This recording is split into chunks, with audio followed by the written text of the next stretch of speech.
Always wanted to close that. Whenever you're ready.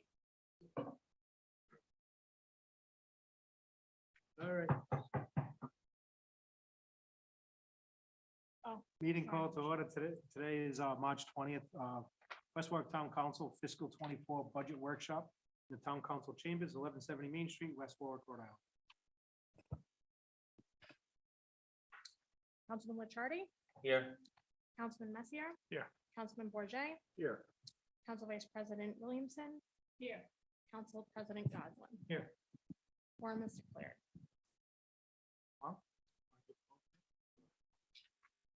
Good evening. At the public workshops, the town council starts the process of reviewing and vetting the proposed fiscal 2024 budget.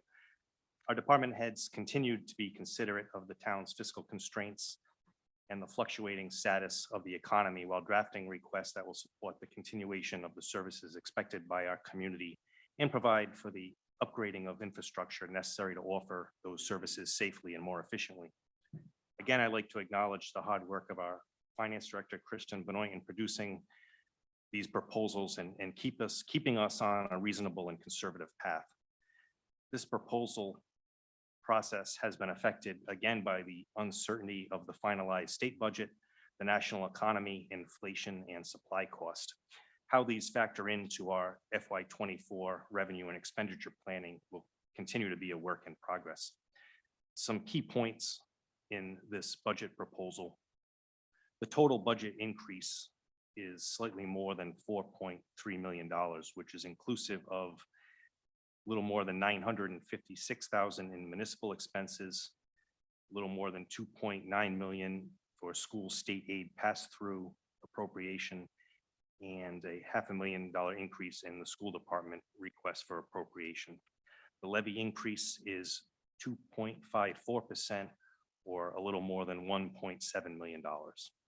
All negotiated contractual obligations for unionized staff and salary adjustments for non-unionized personnel are included in this budget. Capital expenditure request totaled a little more than $200,000. And again, planning on throughout this year and next, proposing use of ARPA funds and aggressively seeking federal and state and private grants and aid to supplement our infrastructure capital. We have fully transitioned into the employee retirement system of Rhode Island, and the rates provided by ERSRI have been applied to all pensionable salary types within the respective departments. That'll be a noticeable change from general government out to the specific departments in this budget. A 3% decrease in our working rates has been applied as we prepare for our transition to the Rhode Island Interlocal Trust for Healthcare Management. Increase to workers' comp is due to additional billing received after the workers' comp audit. The total fiscal year 23 expense is expected to be approximately $447,000. The adjustment for fiscal 24 is only slightly higher due to our experience modification decreasing again for favorable claims experience. The tax collection rate remains at 96.8%. There is no planned use of fund balance in this proposal. And again, we look forward to collaborating with you all to craft a finalized product that will be in the best interest of our hardworking and deserving community. Any questions for Mark? No questions, but I want to actually thank Mark, both Mark and Kristen and all the department heads, because this is a challenging thing to do. There's no doubt about it. And this year was more than a little challenging. So I appreciate all the effort that went in.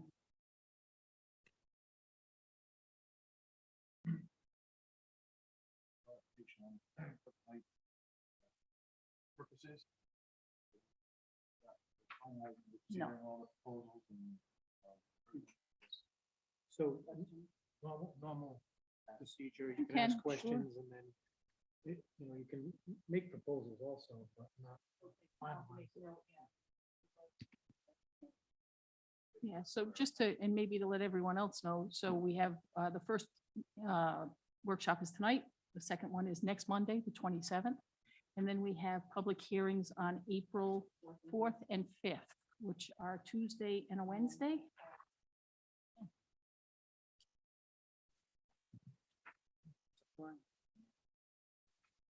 Okay, next one is the same time, right?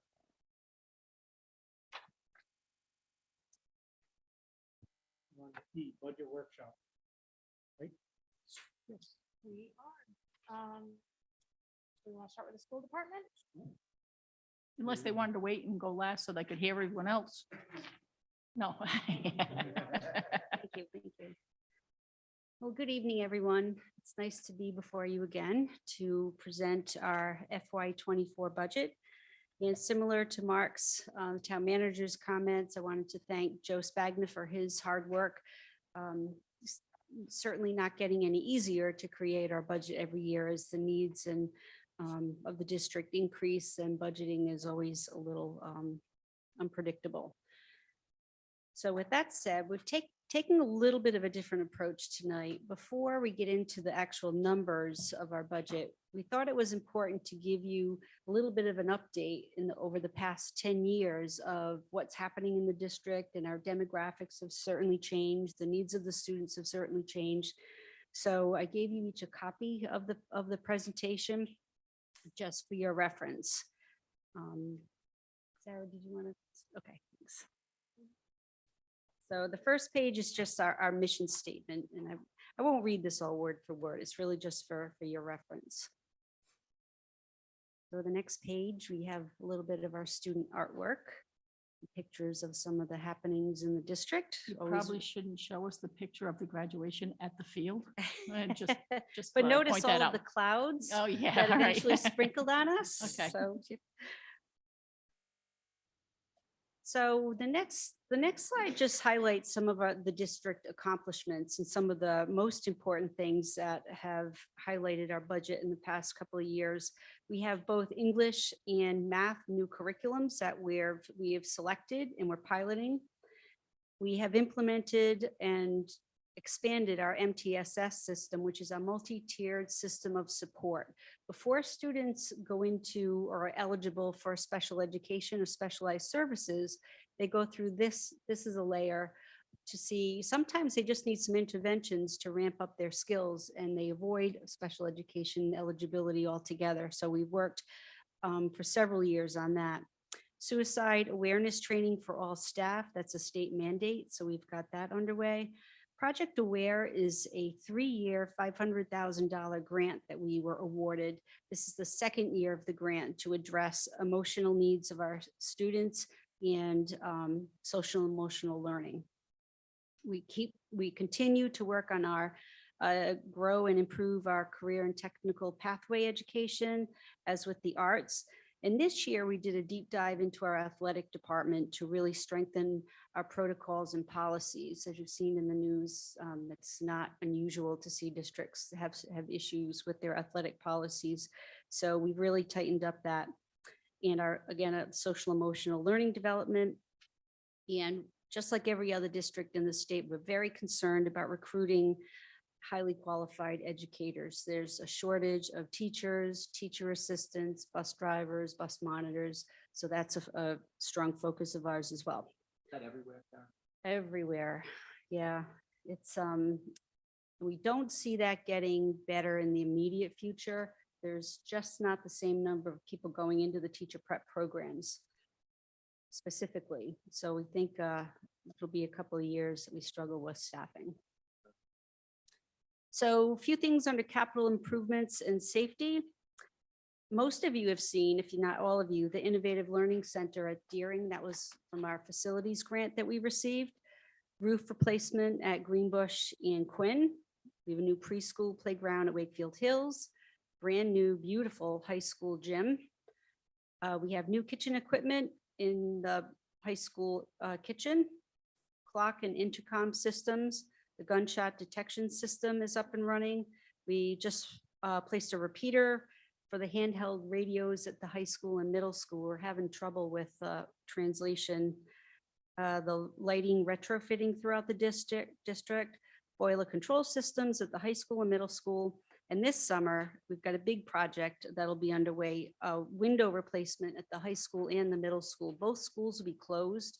Our summer school ESY programs will be in other schools. So it'll be a construction zone at both schools this summer. We just started to implement our keyless entry system. And we have new front entries at some of our schools that don't have them yet planned for the summer. So the summer is going to be busy. It always is, but this year in particular.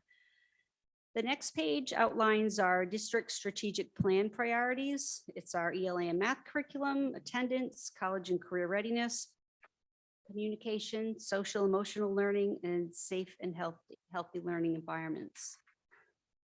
So it's no secret to all of us that the last few years we've had very unique funding challenges. One has been the unexpected federal funding, our ESSER money. We've got millions in dollars, but as we've talked about before, it's very restricted in all the right ways. It's meant for learning loss, reintegrating students and staff back into the schools. So we've used that for that. The big one is always every year our unpredictable state aid. When the governor puts out his budget, we have to use that to plan our budget. And then we know that it needs to be approved by the General Assembly. So we don't really ever know that final number. And the varied and unique needs of the district post-COVID. So just a quick note on how we've handled our ESSER funds. As the cycles expire, so there's ESSER 1, 2, and 3, we had 3 rounds of that federal funding. Any positions that we added to our budget using the ESSER funds will be eliminated once that cycle runs out. So for instance, ESSER 2 will be ending this spring. So any positions that we've added for 2 years based on ESSER 1 and ESSER 2, those positions will be eliminated. So in other words, they won't be added to the local budget. And we knew that, that was our commitment when we added them. And that'll all play out this spring. What kind of positions were added? There were, some were teaching positions for intervention, math interventionist, social worker, a guidance counselor at the middle school. In a couple of places, the guidance counselor at the middle school is a good example. We only had 3. We know we need 4.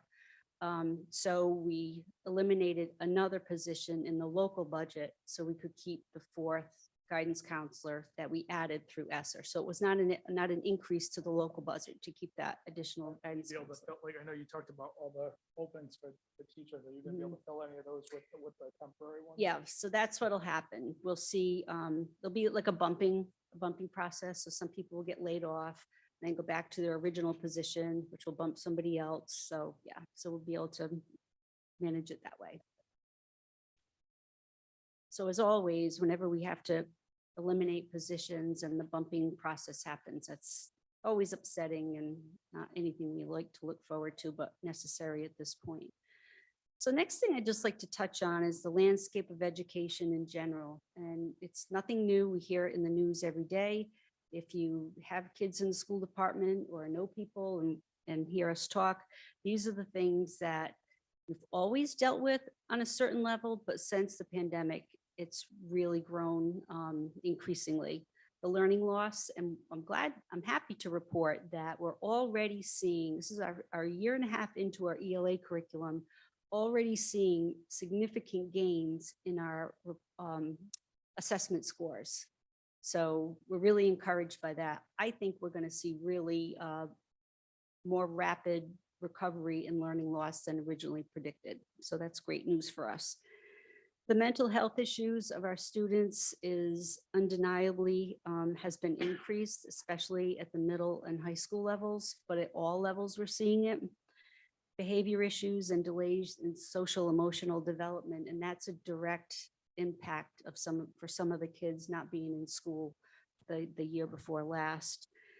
We've seen our biggest challenges in the transition grades, grade 4 to 5, grade 8 to 9. So we focused a lot of our interventions and our ESSER funding on those grades in particular. And we've seen an increase in referrals to special education. The next page shows you a chart with some of the data around the social, emotional, and mental health needs of our students. It compares the 21-22 school year to this current school year. So the data from this year is as of this January. So the number of risk assessments we had the year before last was 227. And by January of this year, we already had 91. So if you don't know what a risk assessment is, if a student's in school and they have a significant behavior and we're worried about their harming themselves or harm to somebody else, we have a social worker do a risk assessment, and there's a certain protocol they go through. So this gives you a little bit of an inclination of some of the challenges of our kids.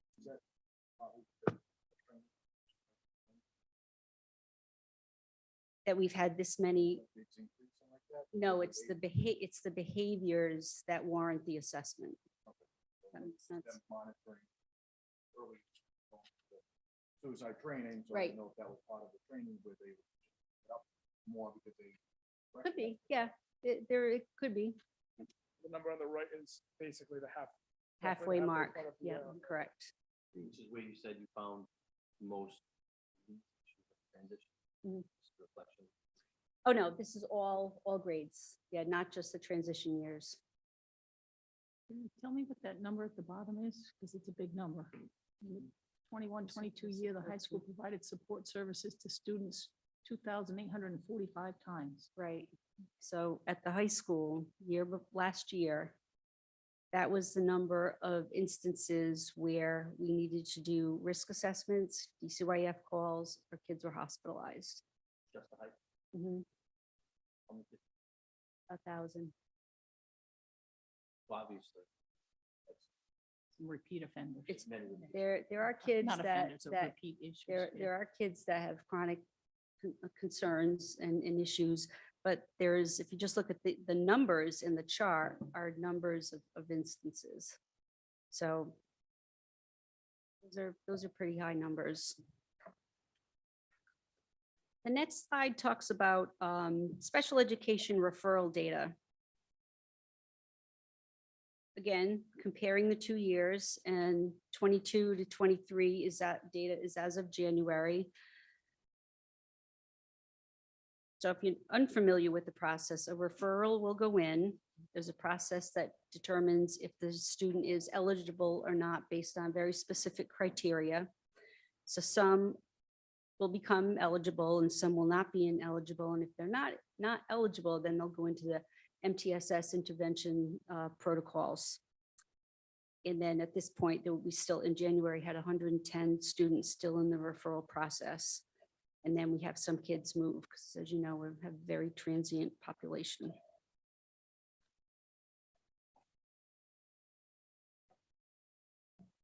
Okay, we've also noticed a change in our demographics over the past 5 to 10 years. Now, the next chart just gives you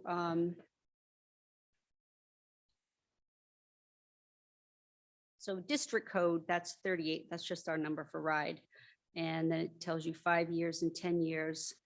And you can just see the increases that we've seen. Most specifically, a lot of our ethnicities have changed. Our white population has gone down, and most, if not all of the others, have gone up over time.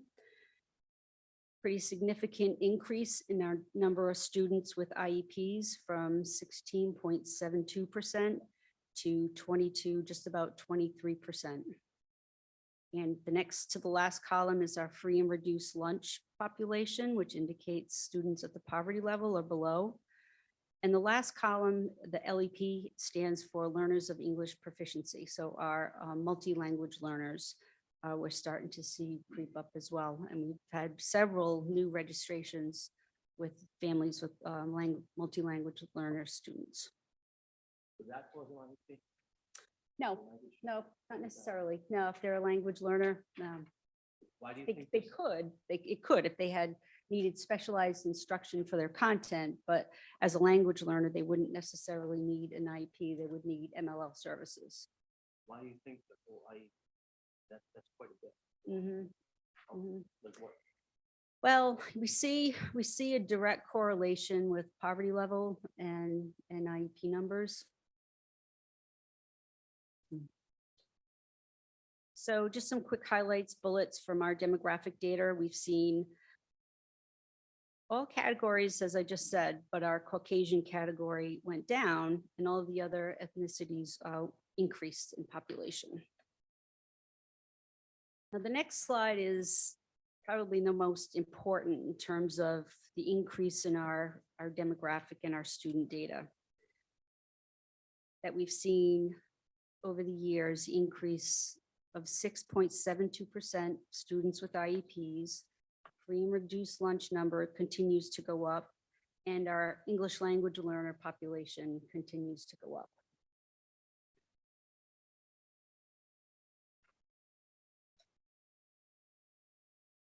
The next graphic just highlights where West Warwick is higher than the state average in these categories. And this compares us to the other districts that are similar to us in demographic, free and reduced lunch numbers. So that chart just tells you, again, highlights the free and reduced lunch and IEP are the most significant points on that chart.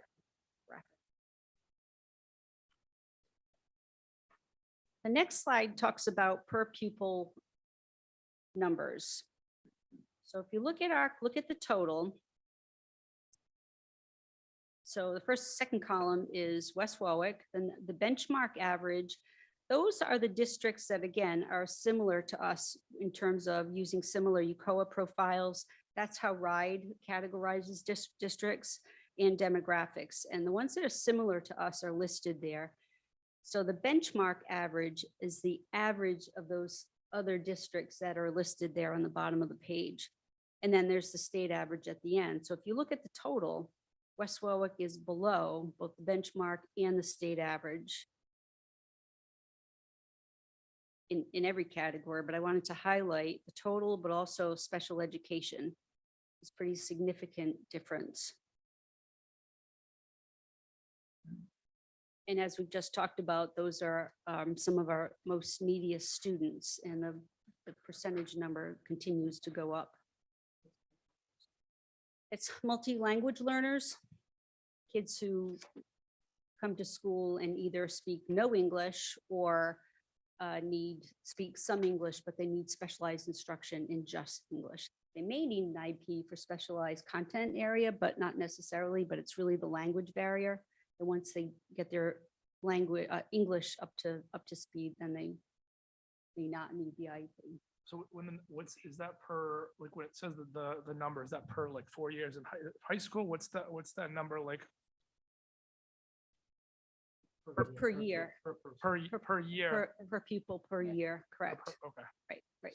So, I mean, the reputation that West Warwick has earned through hard work in special education then speaks volumes, because it's done at a far less cost than, according to this, than benchmark or state average. That's right. So we're receiving significantly less than our other comparable districts. Oh. And we've been able to do a lot of good, significant work with less. Oh, and So the that's your point. reputation. Right. People come here Absolutely. because of Yes. our special ed services. Okay. Correct. Okay, the next page just talks a little bit more about the per pupil that are ranked 23 out of 36 districts in the state. And just really makes the same point as to the comparable districts. So how are we addressing all of these needs that we've been talking about and how our numbers are going up? The next slide just gives a bulleted list. I won't read them all, but initiatives that are included but not limited to. A lot of them we've already talked about in terms of programming, teacher development, pathway development, addressing our social emotional learning needs. So that's just the list we've talked about most, if not all of that. So like I said at the beginning, we just thought it was important to bring everybody up to speed and give you an update on the landscape of the district and what we look like right now and what the needs are. No big surprises in a lot of ways, but when we really dove in and looked at and compared to a lot of the other districts in the state, we were surprised by a lot of that data. So if you have any questions for me, I'd be happy to answer. Otherwise, I'm going to hand it over to Joe. Any questions, Pam? This may be a joke question. It's not so much about what you're about and what you do. We've talked a lot about when any school issue will come up, the numbers at the school. kind of what happens when we get the influx. You know, up here, I mean, we've talked about for Right. years, several condos coming in, Mhm. and 1 bedroom, 2 bedroom, a influx of possible kids moving into the school system. Mhm. And what I'm getting from you or Ken Townsend is we're almost tapped out. Mhm. So with what we know is the amount of development going on here in West Warwick. What happens when we get to that point? Well, that's part of our 5-year capital improvement plan. We know we're going to need room, even not considering universal pre-K, which will come in 28. So we can talk about that at, we need to dive into that. But in short, we think a plan to add an addition onto Quinn would probably be the best and fiscally most responsible way to approach it. So we've got some rough plans around that. What are your numbers now as far as at the school? So like how, Yep. are you busting right now? Yep.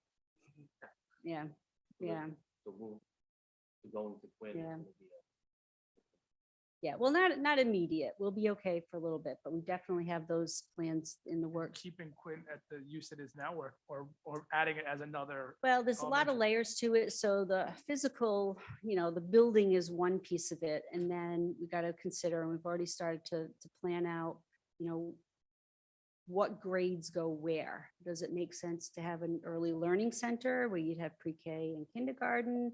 Does it make sense to, shift other grade levels around? So there's a lot of considerations. And we're going to jump into that conversation very soon because it's. So that actually timely. is how it was before. When my kids were in school, everyone went to kindergarten at Quinn. Yeah. That's where kindergarten was. A lot of districts do that, and as the years go by and communities change and populations go up and down, it's not unusual for districts to do that. when this is set to happen, will you be coming to us? Oh, it'll be a big, we'll have our building committee together and, Yeah, I guess I would ask that you have to keep the town manager and. Oh, maybe yeah. Informed as you go through this process. Yeah. Wouldn't want to get too far down the road because there may be other things that are happening Right. here in town that we could help with. So. yep, I yeah. agree. Yeah, so we need to start that conversation Okay. as soon as we get through this leg of the work. Thank you. Thank you. Good evening, everyone. Hi, Joe. How are you? So I just got a couple slides, not as many as the superintendent had, but I'm sure there'll be questions that come up from this. The superintendent's proposed budget request supports the school district's strategic priorities and educational operations. The request that we have totals $68,630,194. Excuse me. That's a 5.4% increase or $3.5 million increase over last year's budget. Continuing with our partnership with the town and to minimize the fiscal impact to taxpayers, we've been able to reduce the requested increase in local appropriation from $1 million to $500,000. On the next slide, you just see the breakdown of our projected revenues. I'll go through each one of these as we go through each one of the slides, but as you can see, majority of our revenues is from state aid and town appropriation. So some of the revenue highlights on the next slide. Anticipated state aid, the government's recommended aid is approximately $2 million, slightly above that, actually. It's still going through required legislation process. Everything we're being told is that the numbers are changing constantly. We're being told not to count on the $2 million. So in the sake of conservatism in our budget, we budgeted $1.7 million. Our hope is the $2 million comes through. And every year we go through this, we budget a lower number and they come back with us after we've already ratified the budget and tell us we're getting fully funded. They're dead silent as far as that's concerned. It's just the chirps that we're hearing that it's still in process on the legislation level. With no deadline for it. No, I mean, the budget's got to be approved soon, but our process always gets us through the ratification before the governor finally, or the budget's Yeah, finally I approved. mean, I know it is what it is at this point, but it's frustrating that there's always, I mean, are all communities, are all schools that, are they all coming up right about this time? Roughly.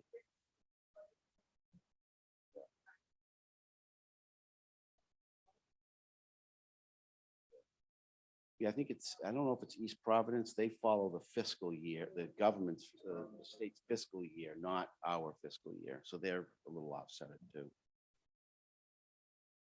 Part of the budget does take in reappropriation of fund balance of $500,000. As you know, we're moving to the trust for our medical and dental coverage.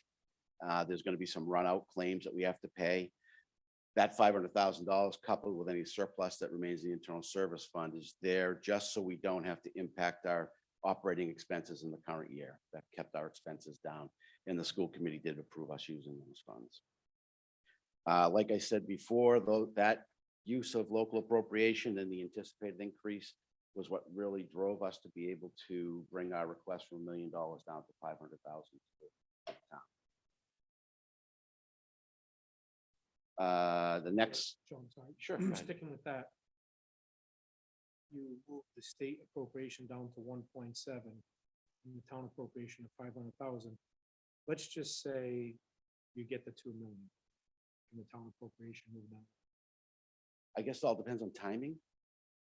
I know that it's been mentioned to us that maybe we can make an arrangement where we can budget the 2 million, but with some kind of agreement that if it doesn't actually come to fruition, that money could be made up through the town otherwise, because other than that, we won't have a No, balanced budget to understood, but do that.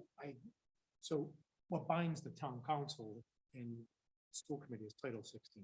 I mean, that kind of, if we approve the 500,000 and you get an extra 300 to 500,000 from the state, by law, you don't have to say, I'm giving it back. Right? You don't, by law, you don't have to. Right. So then it becomes the old fashioned Carullo, whatever, the BS, and I'm trying to avoid that. God help us. So, Yeah. so again, I've been through it once. I don't want to be through, I don't want to ever go through it again, but So the issue comes down to maintenance of effort. Yes. And that's the concern. And I know Mark and Kristen and Joe and Karen have had some meetings about maybe having some creative ways to avoid that. And I think that's still a work in progress until we finalize this, but yeah. Yeah, it's really something that we need to talk about. Yep. I don't know if there's a way, even if we did do some kind of agreement with the town, made up the difference if the state aid didn't come through. I don't know if there's a way to make that not maintenance of that. I Yeah, think if we had that's to the pay it, problem. if we had to Yeah, I pay it, understand I that, understand it is, Sure. but quite honestly, the last couple of years, what's come through from, in the state budget has been more than what you budgeted for. That's right, So, yeah. and I understand it goes into a building fund, but maintenance of effort is a concern. Sure. I think if you go back and play all these, for the 4 years I've been sitting here, or 5 years, you'll hear me say that every time. So clearly, if we pay it to you, maintenance of effort is required.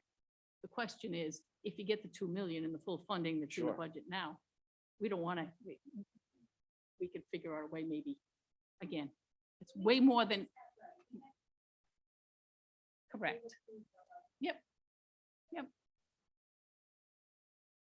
So those are things that we just, as we go through this process, unless somebody drops something on us, we have, Like a bag of money, you mean? yeah, exactly. Or just if the state would just do their budget, and tell us what we're getting. That would Well, be very helpful. there's got to too. be, there's got to be a better way to do it. I Sure. agree with you. But, Sure. yeah, And I get it, because we don't come to you easily and say we need money. We've tried very hard over the past 10 years not to take your money, or not to ask for more money. I should What was the last time you had? It was last year was about 800,000. no, this year you have 500 in the Yeah, budget. this year. Yeah, And yeah. we've had an increase 3 times over the last 7 years. I Right, believe. right. So, and that's what we're trying to avoid. Exactly. And even with those increases, when we ask for the increase, it's based on what's budgeted.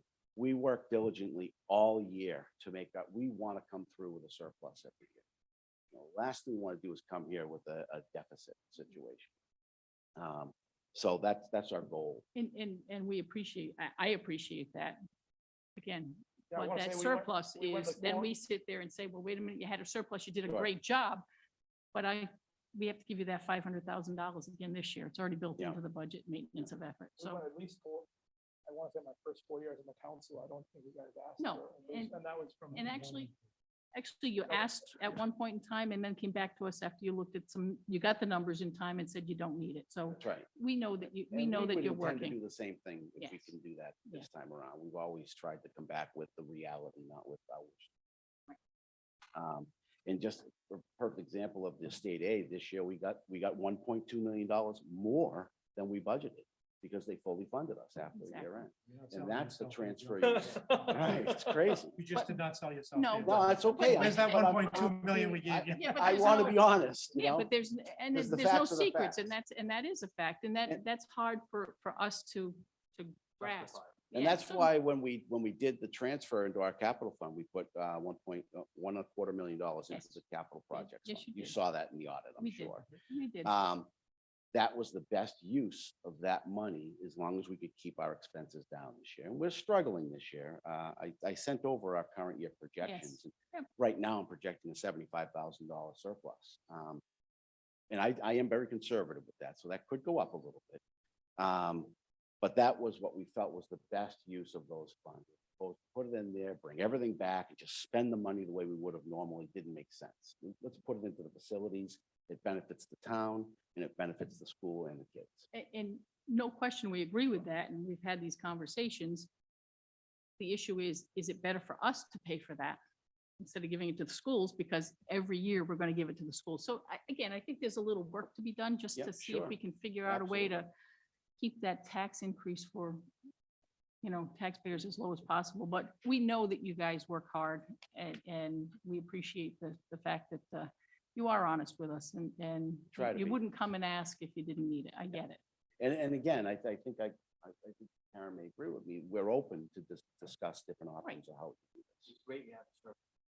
But like when I look at the other budgets that come in, which are a lot less than yours, obviously, I'm looking at, take that $1 million or $75,000.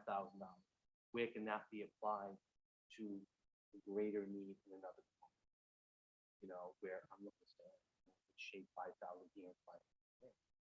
It's just, like, yeah, this much money left over, it's, wait a minute. But You know. that money did go into the building fund, which we own the building. So, Right. I mean, No, I understand. but again, Still, it's the maintenance of effort. where And you- whoever where you're created, able to put it, that's where it comes down. whoever created that maintenance of effort scenario should, like, I hope they're not around anymore.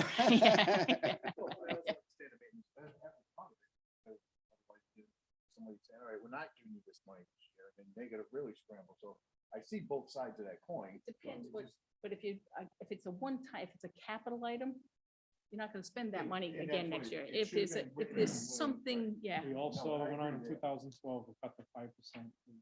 yeah, and that's not what. Like new windows, new roofs. That's all that right, Stuff is that's very right. important for a school. And that was challenging year. Safety. But that's maybe we pay for that instead directly, who knows? Yeah, I agree. I think Yeah. it should have been, like, been written better. And I agree with your comment about the capital items, because they're one-time expenditures. exactly. Our budget has $100,000 in it. for I capital, You know noticed what I that. mean? Yeah. And that's what we try to avoid, are those one-time, Yep. it really comes down to staffing and benefits, it really does. And That's Same 80, thing. here. 80-something Yeah. percent. So, and then we're not even staffed fully as it is.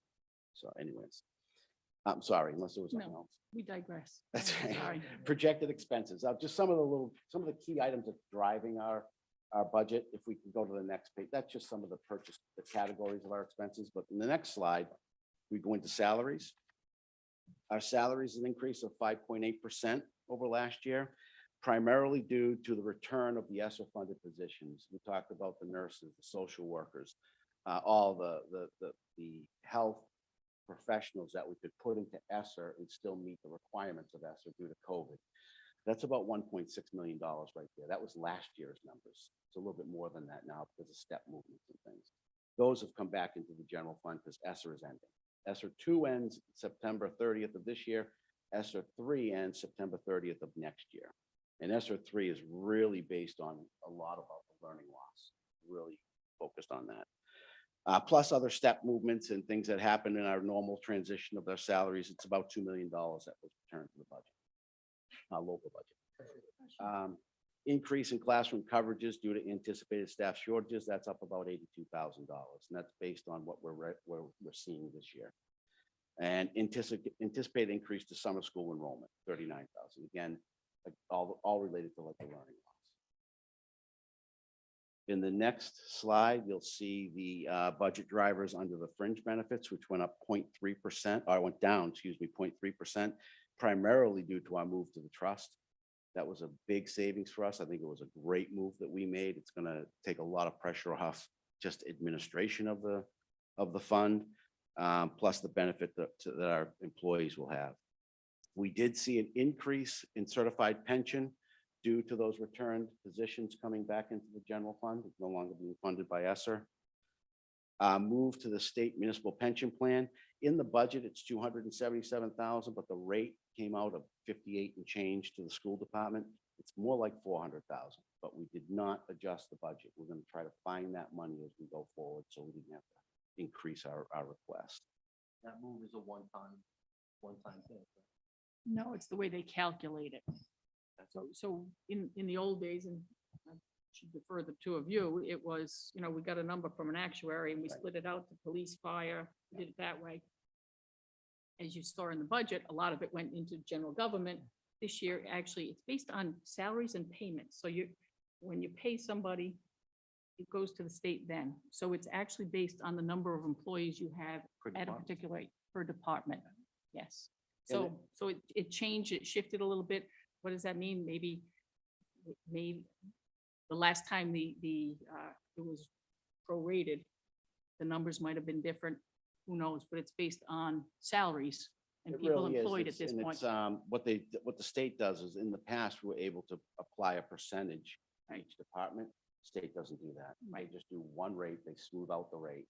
Ours went from almost 40% to over 58, to about 58 and change, I believe, That's gonna be every year? every year. Well, That's it'll just the change, way they it'll smooth it. change It every depends. Based on year. the It'll number- change every year. Based on the Yes, people in the yes. department. Gotcha, That's all right. correct. Yeah. When any luck, it'll get funded really quick, maybe.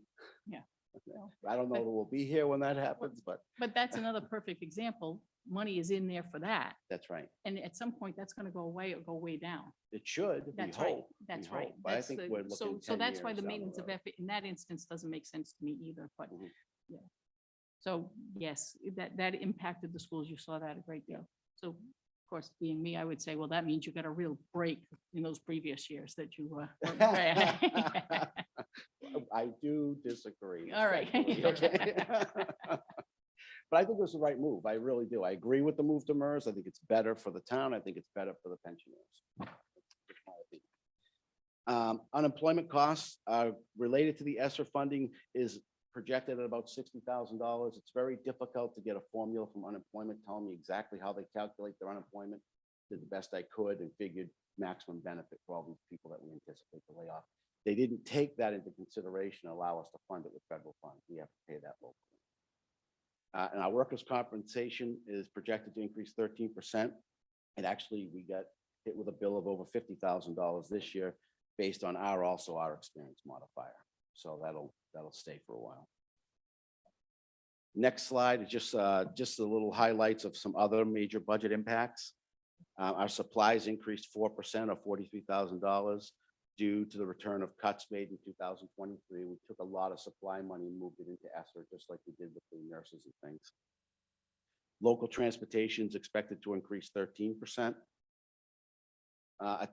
Students attending vocational schools, it's going to be up about 200,000 or 16% increase. It's just all the kids going in other locations.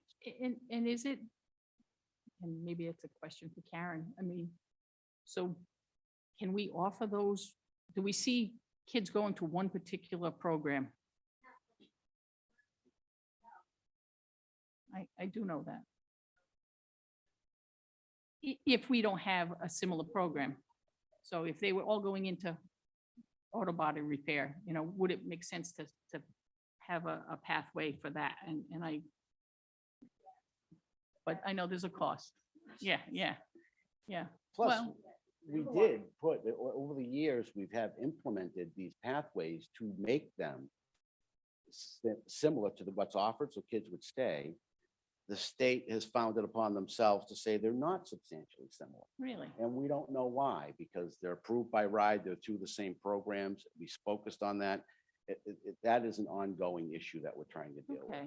You have a lot, you have a lot like, Speaking to coming, them. sorry, I you just have a wanna lot Remind coming, everybody speaking. do you have a lot coming in this direction into our vocational programs and pathways? We have about 14 right now. 14, and we've got our kids attending either Charter Voc or Warwick Skills. If you put all of those together, and Warwick is a little different because we split the cost, it's 50-50, but we've gone up 53% in the last 10 years. So we've gone from 124 to about 190 in total. That's just based on this year's enrollment. I think children are starting to realize sometimes going into a trade is a little cheaper than going through Sure. 4 to 6 to 8 years of college and start Coming- working. And well, and Electricians, coming out with a big, you know, I think it was loan balance too, so. Yeah, I think it was, I'm not sure of which school it was. The other day I was watching on the news with the electrical class. They're putting kids through, the electricians through 1 year of college, basically 1 year of school. Then they do their apprenticeship and then they're out there working as electricians. So, you know, Making good money. and good Yes. money. You have, So, I mean, you have a great vocational program. I got to know that young lady, Morgan and Judd, that we did a story about last year. She did the radio, the TV station at the school up there. You have a great.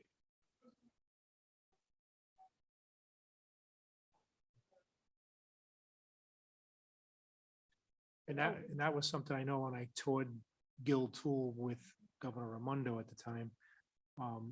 She said right out that right now the vocational schools are being utilized, especially welding. They're coming right out of there and going to EB, and they're 18, 19 years old, making $25, $30 an hour. Yep. You know, again, no expenses, no debt. You know, it's Living get with my mom and daughter to dad. do it. living with mom and Yeah, dad, that's right. you know, good for them. We have 10 pathways now and very varied. I mean, what we do here in town is, do we advertise them to people? We do. Yeah. Okay. And most of them start, some in ninth grade, but a lot of them 10th grade, right? Yeah.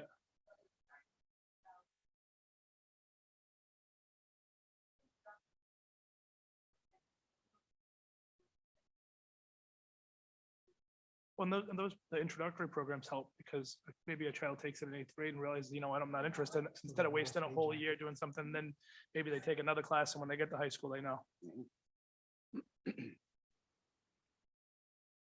Another area of issue is state transportation. In this budget, it's an increase of 126% or 557,000. This year, we're projecting a $1.4 million increase in our state aid, but we're able to utilize some grant funding that carryover funds and things to bring that down to about 500,000 for us this year. So that'll be helpful. And our hope is we can keep it down for next year too, but Does this have it's anything to do really with the one of the, strike? excuse me? Does this have anything to do with the strike? Oh, no, no. I don't think we're affected by that strike. No, not this time around. We should be. Actually, I think the state as a whole, I know it's a topic of discussion at the State House itself, that transportation is an issue. And Issue everywhere.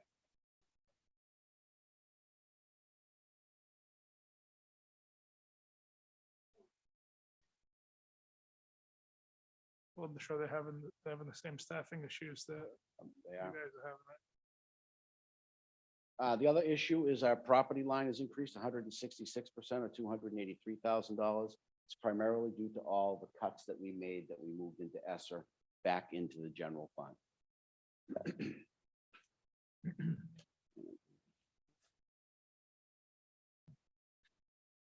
Just a statement, we continue to partner with the town to design, educate a budget that's fiscally responsible to the community while avoiding any major negative statements, negative effects to the education provided. The budget as presented supports the district's strategic priority, and we look forward to future collaboration. So unless you have any questions, that's all I have for present. Any questions for Joe? no, thank you for the presentation and the. Thank you. yeah, Thanks for thank hearing you. us. Thank you.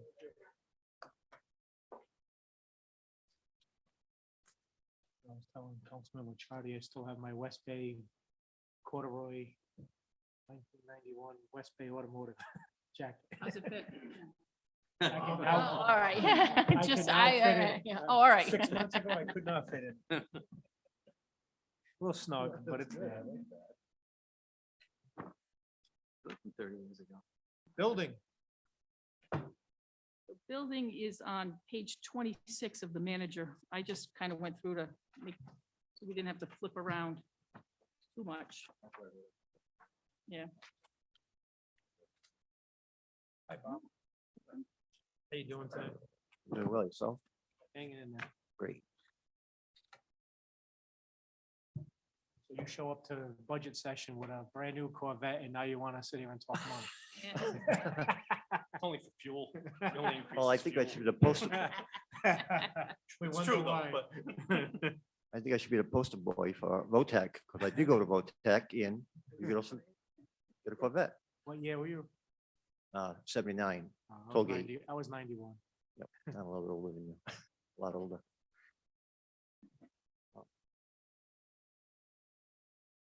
So again, I don't see too many changes here in your budget, but if you want to go line by, you don't want to go, how do you guys want to do this? You want to go line by line or you want to? So I just made some notes. Yeah. I mean, I saw the salary increases for the department heads. But I do have some questions. I think one of them's been answered partly due to Chief Levine's email and the discussion here tonight as far as the pension. Because now that it's broken down to everyone, they all have these huge jumps. on Correct. each one with that one. Yes. So that answers that. If you go to general government, it's way down. Right. Yeah. Yeah. So, the only other question I had was, well, actually, the biggest one is the heat and oil. Why is that all under your budget? It always has been. Yeah, just wanted to make, like, clarify that. I kind of figured that's what it was, but. All maintenance of the building is under my budget. Repairs, electric, everything. This year, and still nothing budgeted was for the building maintenance electrical. What is that?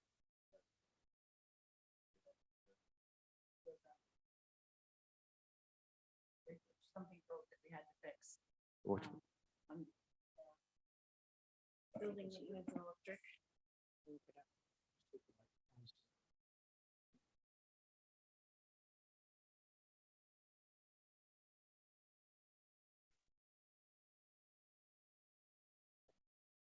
Same with the boiler. Oh, we did have a pretty hefty expense to repair the boiler. That might be it.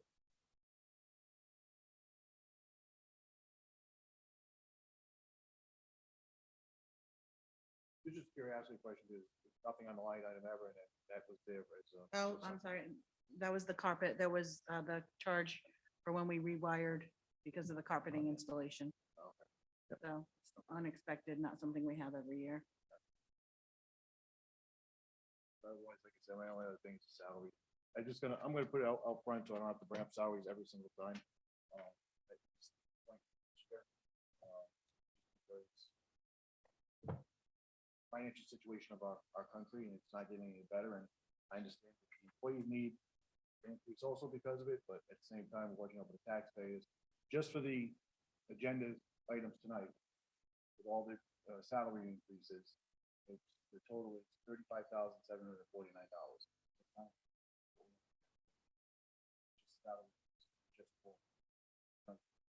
That may be a little deceiving if you're looking just at the salary lines, because up until this year, salary adjustments were always in general government for negotiation purposes. That line should be going down in general. So that one, I don't think has anything in it.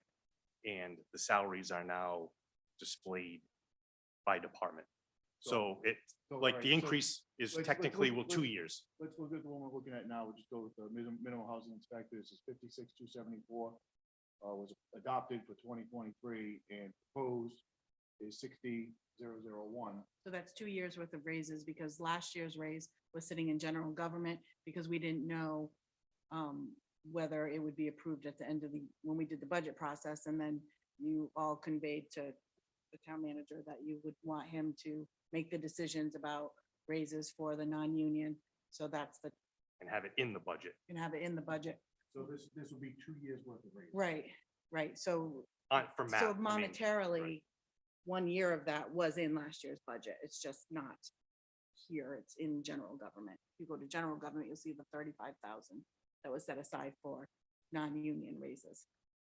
So this year, it's, I think, 36 and change is what the amount is. In total for non-union, spread out through the departments. It's about the same cost. So kind of like what. Correct. One, that's correct. Right. It's. So it's now, moved, I mean, moved for our around. purposes, it's Yeah. it's cleaner instead, so you can just look at one place and know what the department cost is as opposed to. Trying to- right. Like a 7% raise. No, you Right. know, and Right. that's not what it, Yeah. no, And we can't do a budget reallocation until the ninth 90 days. ninth month of the year or something crazy. Has to The be by last quarter. ordinance. The last quarter. Yeah, really. last quarter. Yep. So we weren't able to have that done for now for this. So we just figured we would explain it. It was much easier to do it verbally than me to try to type that. Oh, God. I've been calling you saying explain. Yeah, I'm gonna throw it out there because I was involved with hiring. I'm in the town hall probably 10 times a month. And on occasion, I come by and Sally, I know you're next online, so I can, you're both here. And I find your office is closed. Whether it's your office or Sal's office, or the main door is closed and Sal's door is open. We put a floater in the budget years ago, about 3 or 4 years ago, to keep that from happening. Well, it continues to happen. So is the floater working? Not meaning working, doing jobs. I mean, is it doing what was intended for, was to keep offices open and not having people having to come back here? Let's face it, people take time out of work to come here. They do whatever, we're a Monday through Friday, 8:30 to 4:30 operation, except half the year, and then sometimes we're only 8:30 to 4. Yeah. So when people come here and they want to see the assessor's office, and, you know, Sal's entitled to a vacation. I know people are entitled to vacations, time off and whatever, but I don't come here, you know, less than 10 times a month, and I see the office is closed. That's a little, and I'll take the picture and I'll send it, and I'll do whatever. And sometimes I get very aggravated, but I mean, I'm going to that office too. I mean, I take my lunch and I come here or do whatever. yeah, we do try to make sure it's staffed unless, you know, on a rare occasion, both girls are sick. And if I do get notification that they're gonna be sick, and I'll be in the office myself if I don't have inspections. If I haven't, you know, unless I don't know that day that they're both sick or something, and I have a full day of inspections, I can't, you know what I'm saying? I don't expect, that's what we tried to avoid, was making sure you're out of the office doing what's right for the homeowners and the builders and for West Warwick. We I tr- didn't want you running the office. I don't want Sal running the office per se. Yeah. You know, having to come in when a person comes in, wants to see, you know, what their tax assessment is, or they need to, I know a lot of your office has been mostly online now. So what I'm asking is, can we utilize or do whatever where we can avoid closures of offices? You know, and how do we do that without adding another head count? And if it's even saying reduce that position, if it's not working, if it's not doing what it was intended, why have it? No, I- Nothing against individuals or anything. I want to make that clear. No, I'm talking about positions themselves. You know, we're looking at an increase, and I'm just throwing it out there now as possible decreases. It's hard enough with 1.5. I don't think we could decrease by half. So we try to keep it staff open. I know it's important to be open. We do have people that come in, and it's not all online. We do have people come in unannounced, which is perfectly fine. And yes, on a rare occasion, I hope it's not that often that you come in and you see my office closed. If you do see that, please contact me and I will either have an answer for you or get an answer why it was closed, because it's important that we take care of our constituents, and that's what we're here for. Department head, are you notified when the office, because I'm sure you're out most of the time. That's your job. But are you notified that the office is going to be closed on a particular day or where no, the office is not going to be open from like 10 to 1? Most of the time I am. There's occasion I'm not notified. Some people by me or most of the time I do know who's in the office. From my experience, the amount of times that it's happened was focused shortly after July when we had the early retirements and we had a lot of training and flopping around and filling. And then 2 occasions where one of the 3 employees was on a week and a half long vacation where we were only had the 2. We didn't backfill those with a temporary person. And then there's usually a gap during the day when there's just 10 or 15 minutes as people kind of come back from lunch and break where there's a disruption in operations, but it's not a daily occurrence. So I'll throw one out there that I ran into last week. And I don't want to be the bearer of bad news, but I came in, wanted to know why the tax assessor's office was closed. The response was, person who gets a higher class pay for being in the building official's office, that's why. A higher class pay, Meaning the floater? the person who was supposed to be down there stayed in building because they get a higher class pay. Well, That's that not- makes no sense. That's not true. Oh, okay. Again, Doesn't make sense. No, all right, don't make sense to me. Yeah. That's what was said to me. okay. So I asked the question, why is it closed? Yeah. And the point was higher class pay because somebody was out sick or something. No. So we can verify that, but if that's the reason why we're closing Absolutely not. offices, that's crazy. No, that's absolutely not true. Another problem we had, sometimes if the girls are out, Chuck, my minimum housing inspector, is in the office at that time. Unfortunately, he's been out, he's back now, but he was out for a couple of months on surgery. I don't want Chuck up there doing, it. I want Chuck out on the road No, cleaning but up the what, streets. no, but when he's in the office, that, he still has office paperwork to do and stuff like that, he will take care of customers if he has to. I understand, but, and you all work good as a team. Yeah, I'm just asking the question. Yep. Is it working for what it's intended for? I think it is most of the time.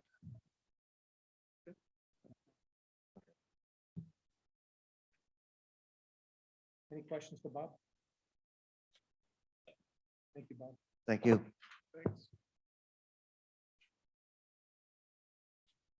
Tax assessor, Sal. Page 19 of the handout tonight.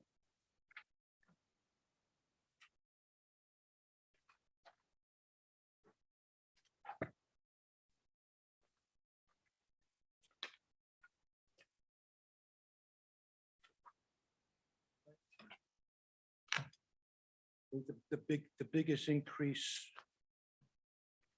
we had in, other than the wages and pensions, was under computer services because we took over the GIS payments for the town. It was coming, I don't even know if it was budgeted anywhere. It was just, the bill had come in and they'd have to find a spot to.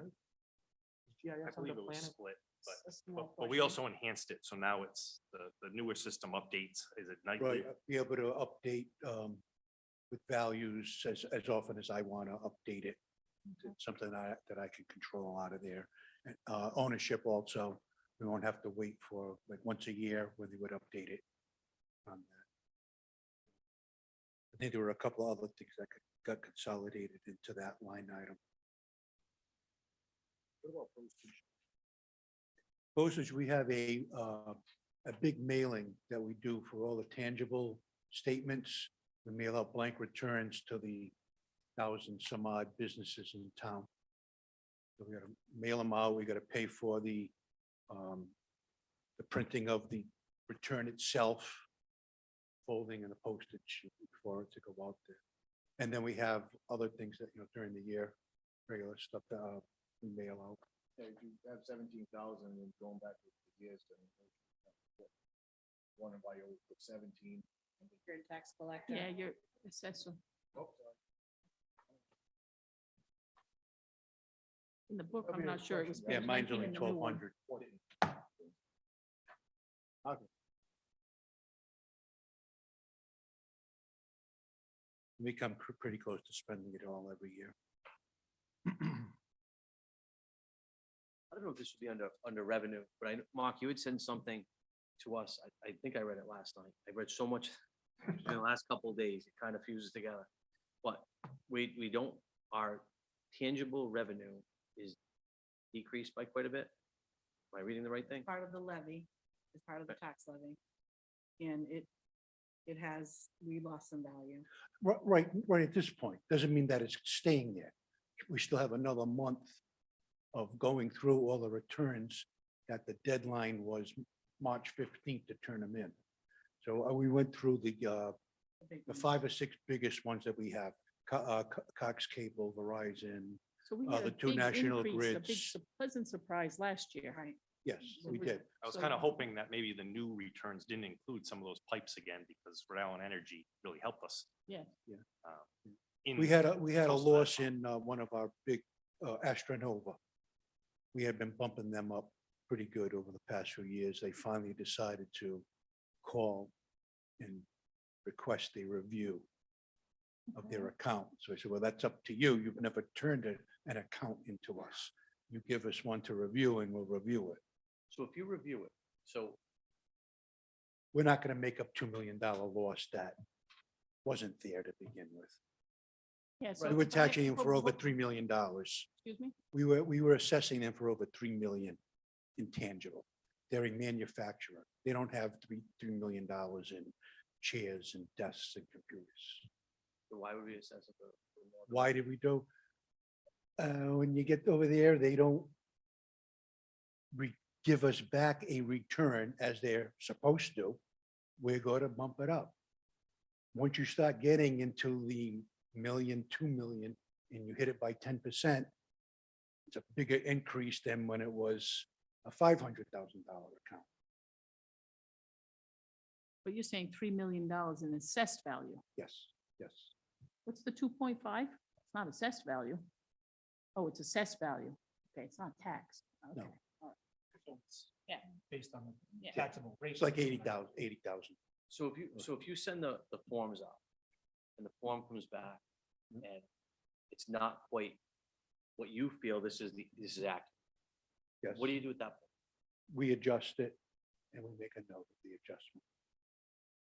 Would you call, They don't might, you maybe go they, out or? maybe they don't multiply, they don't do the depreciation the right way.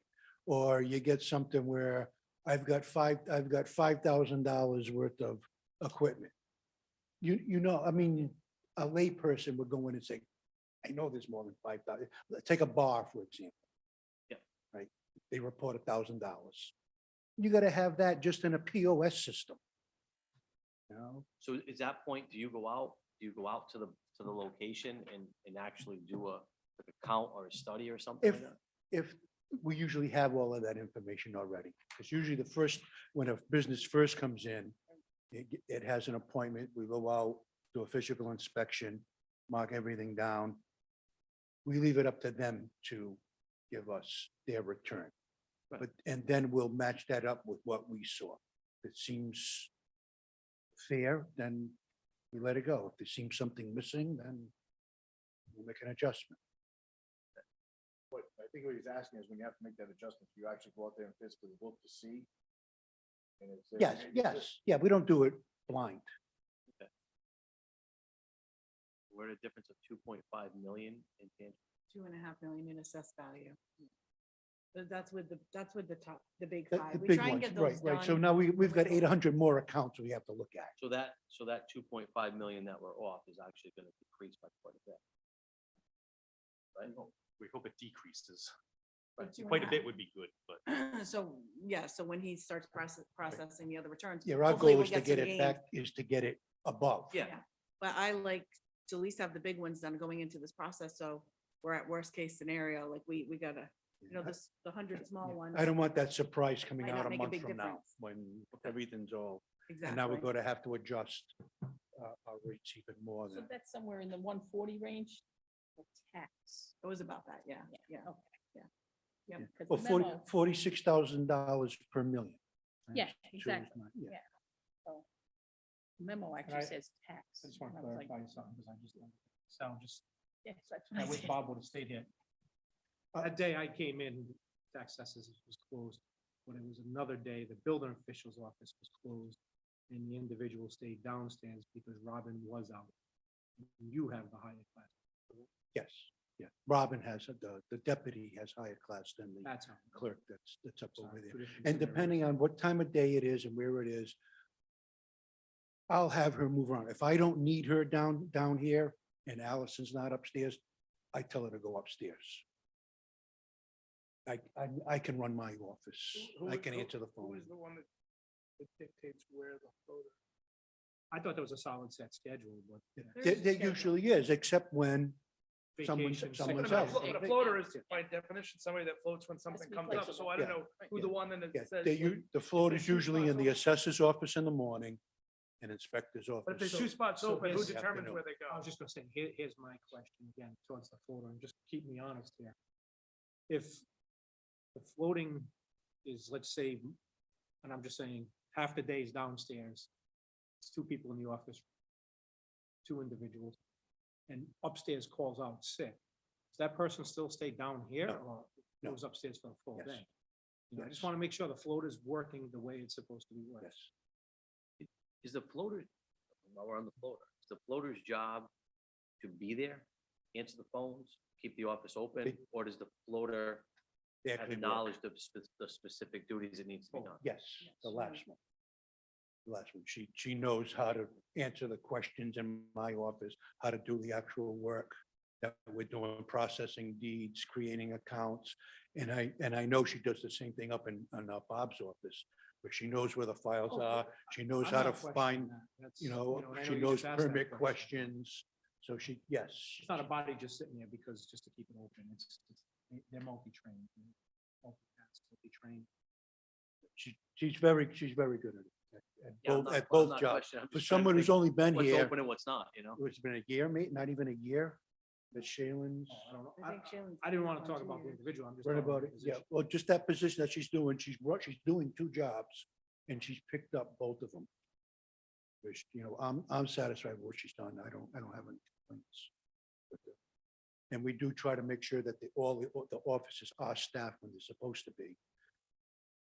Sometimes you have to make a choice, you know, you have both of them out, or one of them's out and you got lunch and stuff involved. So if something happens, it's not for a lengthy amount of time. You just have to pick the right times to. So I do. But I don't, you know, again, if two people are going to lunch at the same time, that defeats the purpose, right? We, again, Yeah, no, Just they, pointing out. they understand, they know what it is, and every now and then there might be a little overlap, but for the most part, everything's been working the way it's supposed to.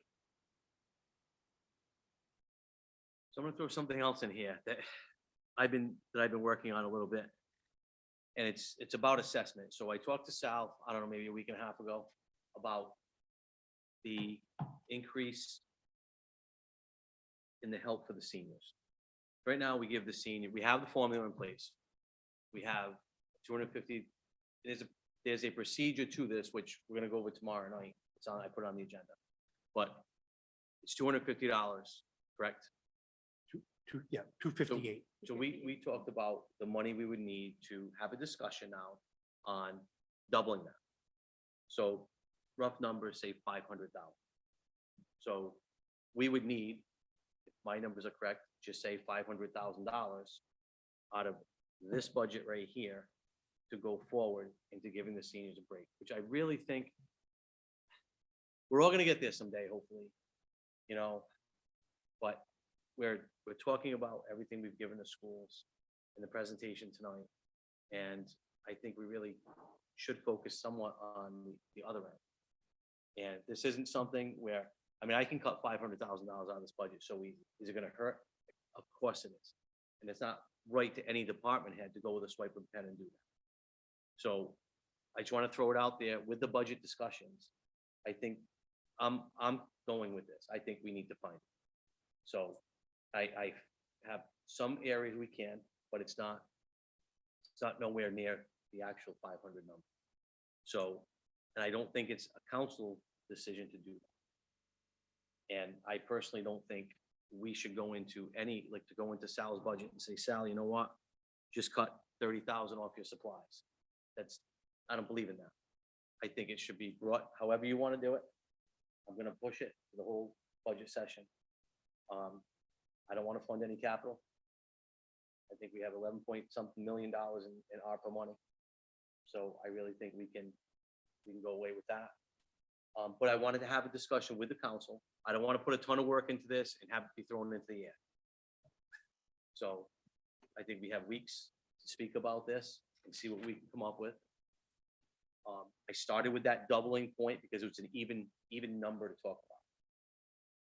So, and then we can actually continue the process tomorrow night and explain how it works, and that way everybody's on the same page.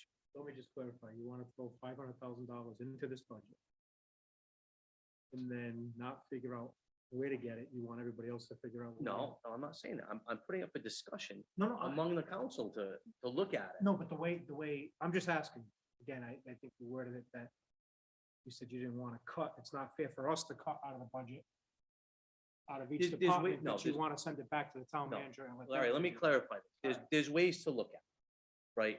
Like, we're gonna get into other departments, but I'm gonna give you an example. Street lighting. I talked to Joe Argenti. Do we need the $90,000 that we budgeted? He said no.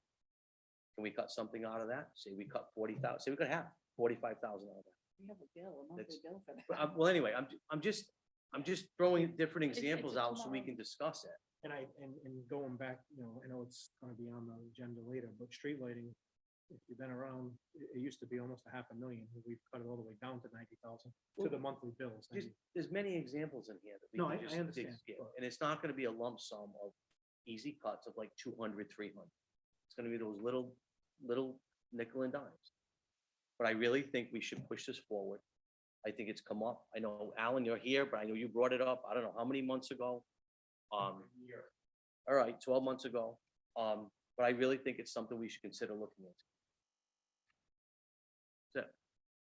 So I'm doing my part in trying to find different ways, and I'm hoping that maybe with all of us, we can all think differently and add something up, and then, Mark, you're more familiar with the department's budgets than we are, so I think together, maybe we can get it done. Any other questions for Sal? Thank you, Sal. Board of Assessment Review, you might as well come back. It's on page 20. Not in there, I don't know where it is in there. Yeah, it's not. I'm gonna actually Public next year workshop. ask them to do it the same, though. Did it decrease? No change. No change? Any questions for Sal on tax? Why didn't you change anything? Yeah. I thought I had decreased it because I had increased it for reval year, but we didn't even come close. Yeah, that's- Yeah, on my own Yeah. budget. All right. We got a reappointment out of that committee, and we're still looking for someone else for that board. Bless you. Thank you, Sal. Planning? I'll handle Maryland. The only item of interest is the inclusion of $3,000 for the town share copay for the hazard mitigation plan update. We expect to receive a DM grant for the $20,000 portion of it, and our share is for $3,000. Any questions for Mark on that one? That would explain why you increased the wages on that.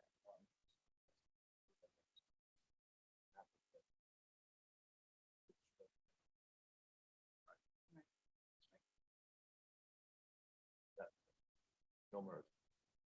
Yeah, she-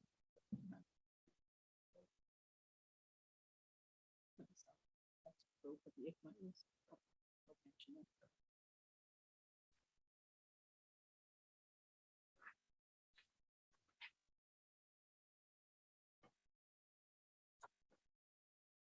Town engineer?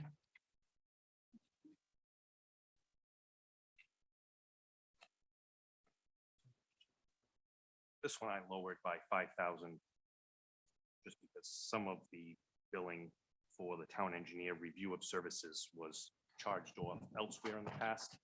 So with Marilyn here and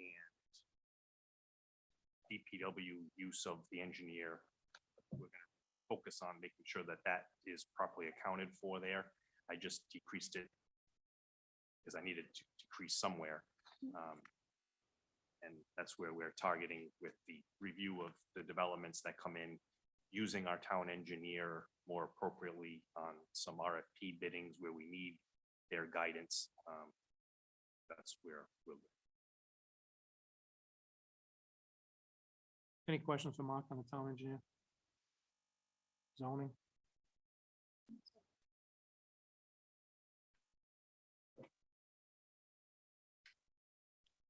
Now, is this? Email we got This is the one with the request. What page is this on again? 27. 27 in that one, what you got tonight.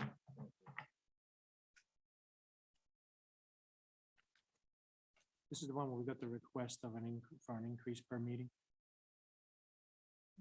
Chairperson. Are we discussing that?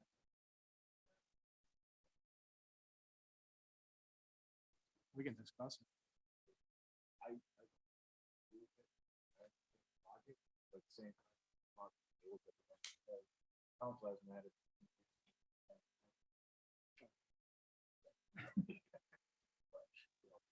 I need a lot of time.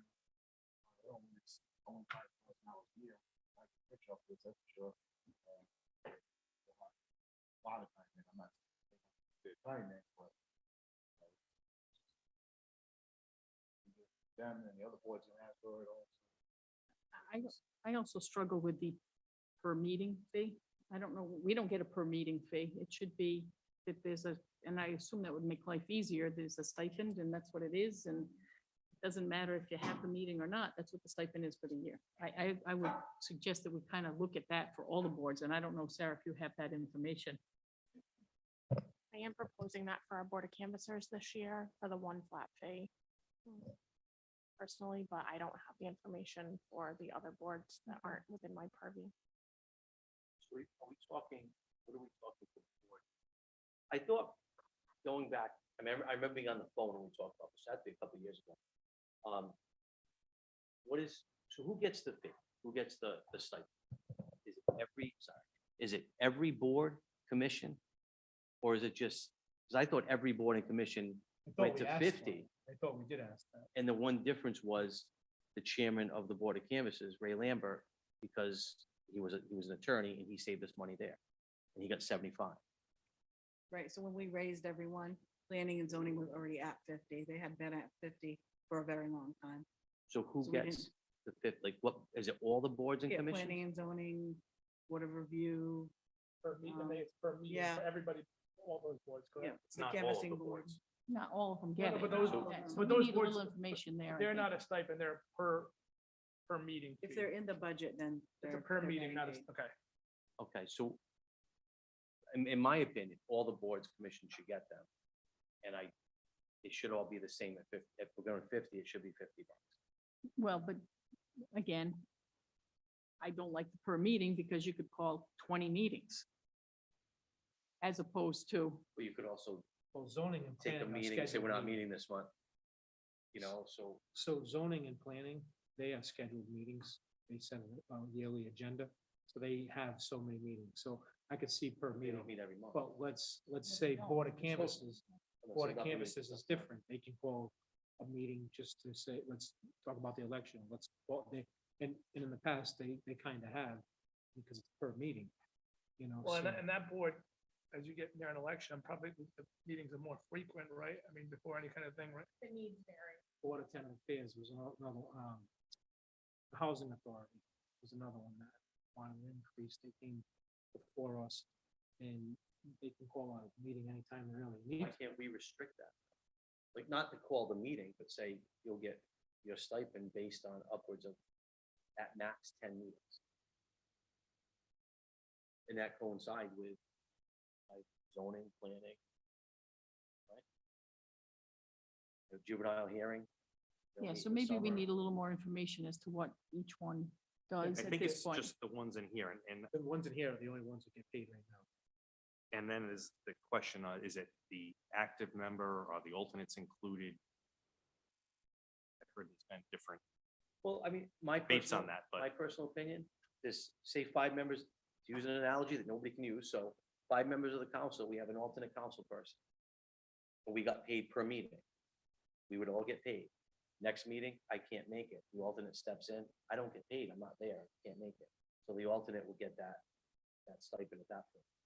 But a lot of times the alternates are there, so they're up to date on what's going on. Okay. So we pay the alternate. Again, I think we just need to look at where we are, and we had this conversation, so I don't remember exactly what the outcome was. I thought we I'm- agreed that we were gonna stop paying all the boards. But I'm not sure we knew what that was going to be. Yeah. That was COVID days. Those, like, yeah, like you said, those, That was I was at fun. home, so those memories that year blends together, but I definitely had that conversation. I think it was May of 21 when you had that. Yeah. And even though you referenced all the boards, I think probably the staff interpretation was all the boards that are currently paid. So I think maybe we want to. Because there are a lot of boards. I that's mean, I true. served on 2 of them. It's Yeah. a technology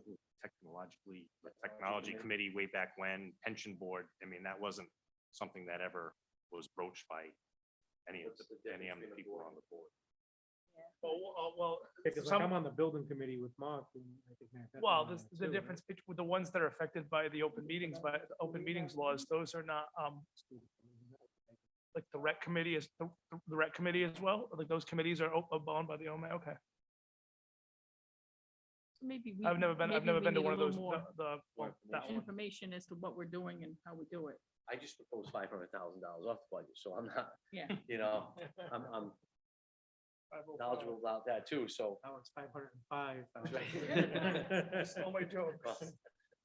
No, you said it loud enough. Any questions for zoning? Personnel.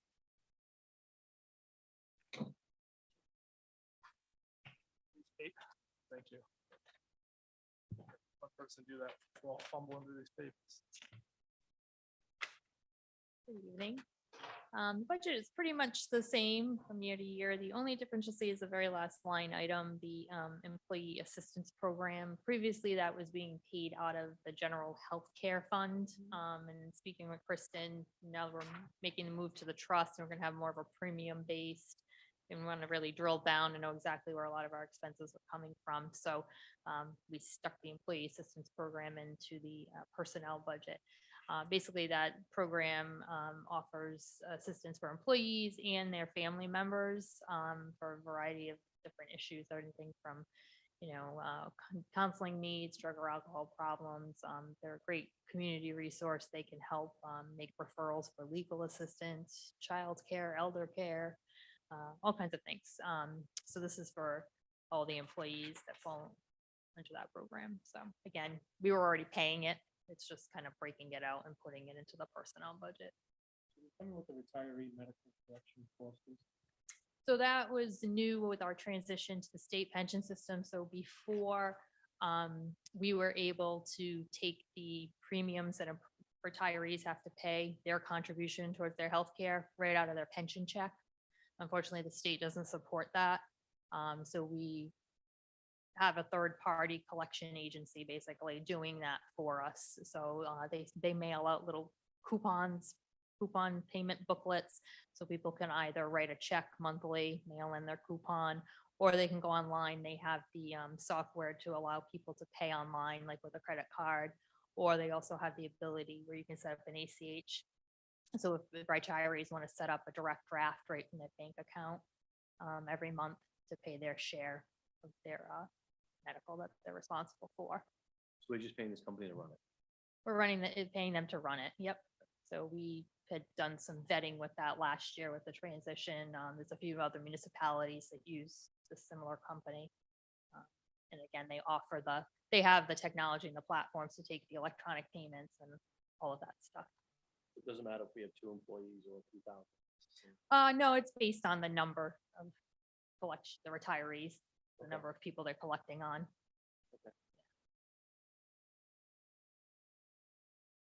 Any questions for Sherry?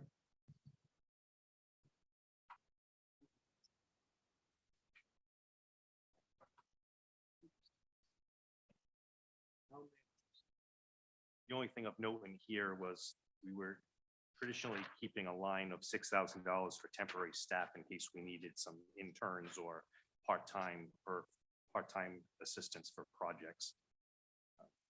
Just because I needed to, again, shave, I eliminated that. If we need it, we'll find it elsewhere. Any questions for Mark?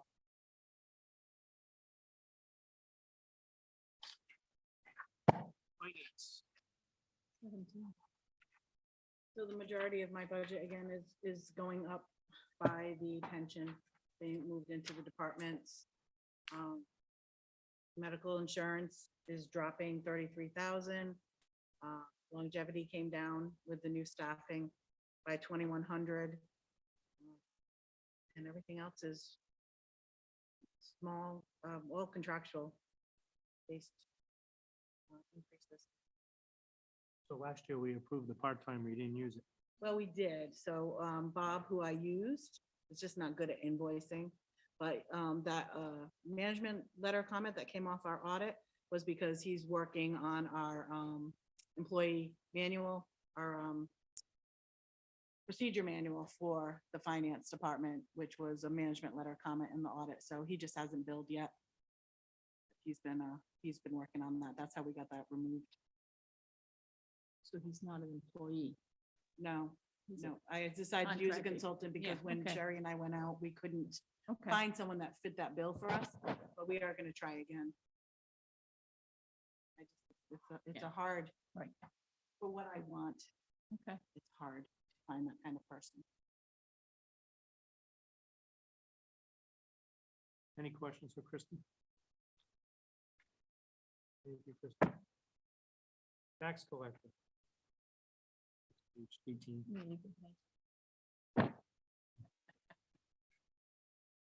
Catching on. You just got lucky. I did, I got lucky, totally lucky. Hi, Rose. Hi, good evening, everybody. There's one thing that did go down was postage. We will have a savings due to the fact that motor vehicle bills won't be going out. That's why we lowered the number. Our medical and dental looks like it's decreased as well. And everything else is contractual as well. The wage increase, the payroll taxes, the pension, the new line item for the TIAA. And then you'll see that the computer services, you only see a $275 cost there. That was for the online tax rolls.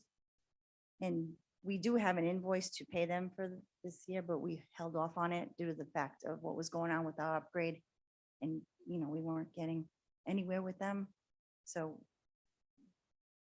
that we will end up using that amount and then going, the upgrade has happened. And how is it? Assess is doing good, collector is doing great, and UTB wastewater, they're still struggling a little bit, but I haven't heard anything from Bev today. But have they worked on it? Have you heard anything from Tony? Tony just said that the reports that we were concerned about were from the old system, so that they should be okay. He is working on it with them. But we like it a lot. Good. Yeah, and Good. it's quicker, easy to, user friendly. We're learning, but it's all a learning curve and we do like it. You're in agreement with dropping that down to 12,000? Yes. I'm pretty, More or? no, I think that will be good for now and we'll have to see what we end up Well, I'm at just this looking year. at this. We only had 2,500 this year, and I know we're probably getting into mailing season. at Well, this point. 25, because D3 will be coming in end of year for the tax bills. So that will be a postage cost as well. In June. Yes, I mailed them a postage check.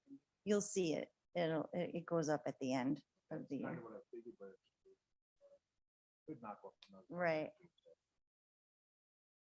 Question about with the car taxes, was originally when they were gonna be phased out, wasn't the state kind of like partially like filling that hole? They did. We do. But They still are though, okay, all right, 'cause I didn't see it on here, okay. in the revenue. It's, all right, in the revenue. Okay, and that's like a, like, they're gonna continually do that? I mean, I hope so. no, I'm, yeah, That's what they say. Right. yeah, well, I've heard, yeah. Go down that road with a lot of things, but all right. Thank you. Any questions for Rose? Thank you, Rose. Thanks, You're Rose. welcome. Thank you. Senior Center. I see him way in the darkness back there. 20.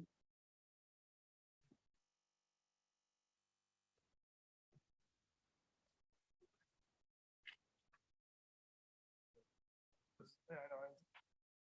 Hi, Manny. All paper. Hey, Manny, how are you?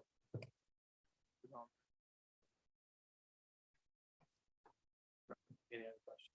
Yes. I know you do a ton over there, which, and I'm baffled by exactly everything that you can do with such a small department. When I brought out about the seniors and helping them by more tax relief, you are more in touch with the seniors than anybody.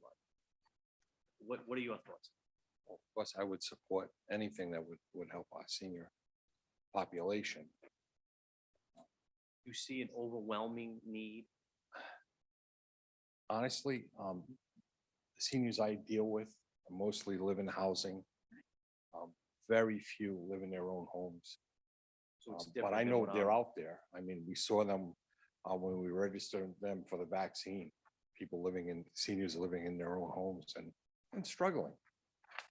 And we do have seniors come in who do live in their own homes, asking for emergency food, heating assistance, the SNAP program, things like that. So I'm sure that would help them. I haven't polled them, but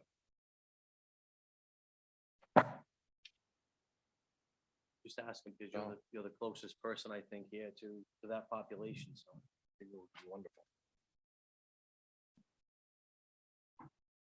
We could talk more about it tomorrow, but I also know seniors who aren't struggling, that are doing Well, of very well. course, in So every po- in every maybe we gotta look at population. that. Yeah.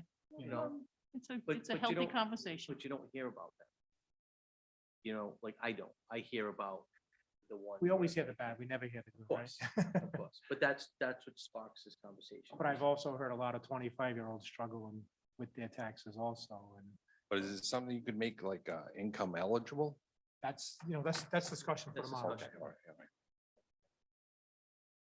Yeah, so we could talk about that more tomorrow, but Manny, you have a $10,000 increase. You said- Yes. You told us why. Just want to talk about it again so the public knows. Sure.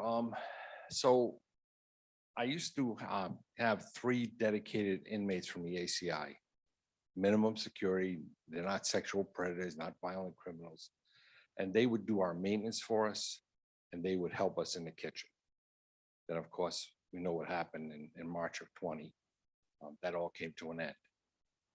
So I've had to hire some people to do our maintenance, do our daily maintenance and to support us in the kitchen. And it doesn't equal what I'm paying them, but it would help me at $10,000. Work program to start back up. with Um, these, I don't see that it would. I can't see it in our future right now. And it is what we have now is working very well for us. I have one person who's dedicated to just cleaning. And I don't have to chase anybody around. I know my daughter, I made her go work for you for a little while. She got a speeding ticket. So she went down there to do some community service to pay off her speeding ticket. Is the juvenile hearing board are able to, with some of their community service, have the kids go work at the senior center and help out? Can they dictate the? We do have community service. No, you do. Who Yeah. come. Yeah. Can they dictate the- Yeah, can they dictate the community service? I mean, they can. I know there's always a concern about where you're putting them and what type of liability you're exposed to. Like the animal shelter was always Right. a But this is a requested, senior but, center and but then- obviously with dangerous What dogs and what are they doing, man? Are they chemicals or prepping whatever, but- Food or are Yeah. they? Yeah, so our maintenance, it's 2 ladies who do our maintenance and help in the kitchen. And it's helping in doing dishes, helping serve, helping clean up, because we actually serve the meal to the seniors as they sit there. And then general cleaning. Wiping So we- tables down? Yeah, and we sweeping? have a lot of people come through our doors. A lot of homeless people come in and want to use the bathroom. You're not talking like fixing pipes or. Oh, no, or no, anything no, like no, that, no, like the no, no. major, like, Just They just general need a cleaning, plumber or- Yeah. general cleaning. A nurse, they double as a nurse when you need that, right? And I do have a nurse. I was fortunate to get a grant from Centerville Bank to support a nurse coming in 2 days a week. And that's a great program for our seniors.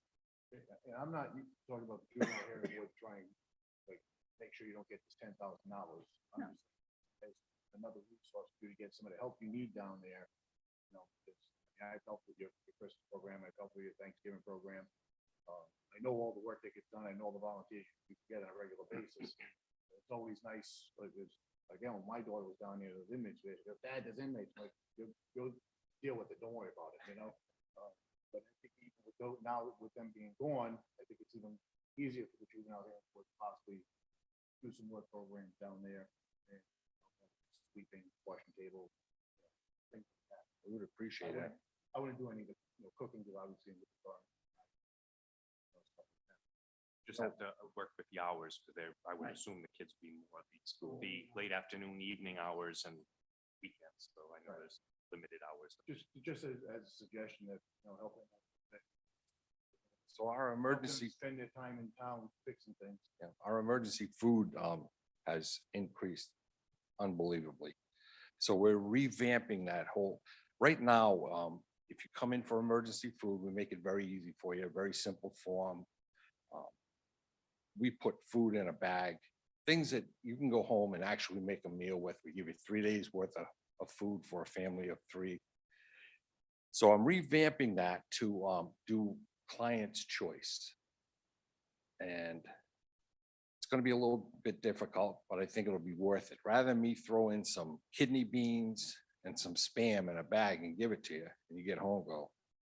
This way you'll be able to choose, select what you want from what we have. Run an inventory, have a list, check off. I want spaghetti sauce, macaroni. And we'd be able to actually pick that for you. So I'd have a dedicated staff person to do that. So we get 4 or 5 people a day. So we're not like the food cupboard. The food cupboard, I mean, they get, if you go there Monday, Wednesday, Friday, you see the line.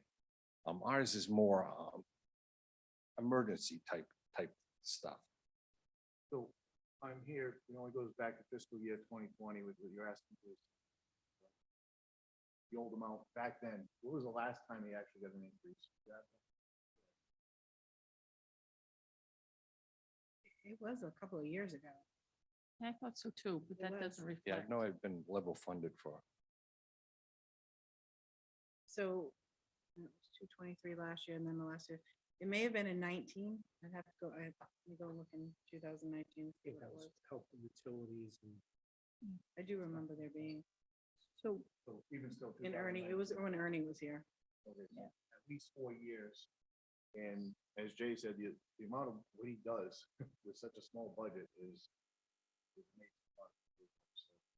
no doubt, but we recently were focusing on grants and getting some help.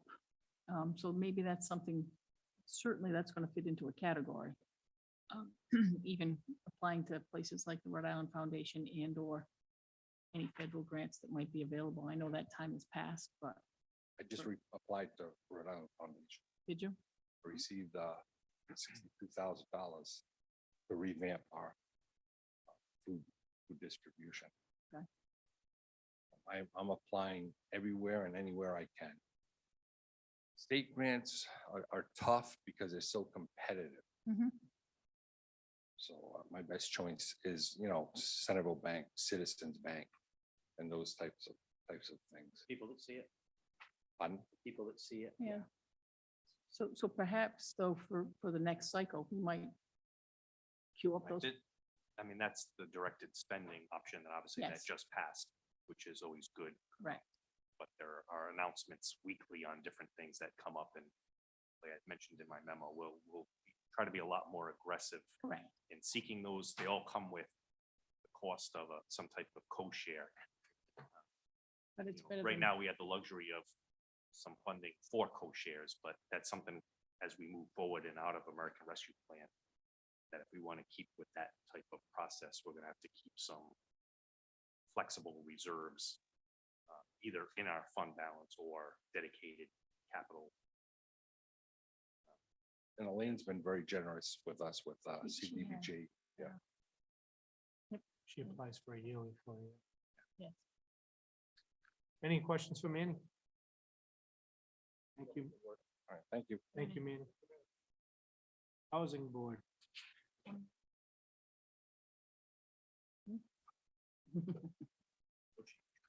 No change. Any questions on that? Revenue. Well, do we know how that's paid? I mean, so is that per meeting? Is it just a stipend? Per meeting. It is per Stipend. meeting. Yep. So it's not a flat rate, it's not a, No. when When everybody they submit gets- it to, okay. yeah. all right. So their meetings are projected for monthly meetings, correct? But they can add if they need to.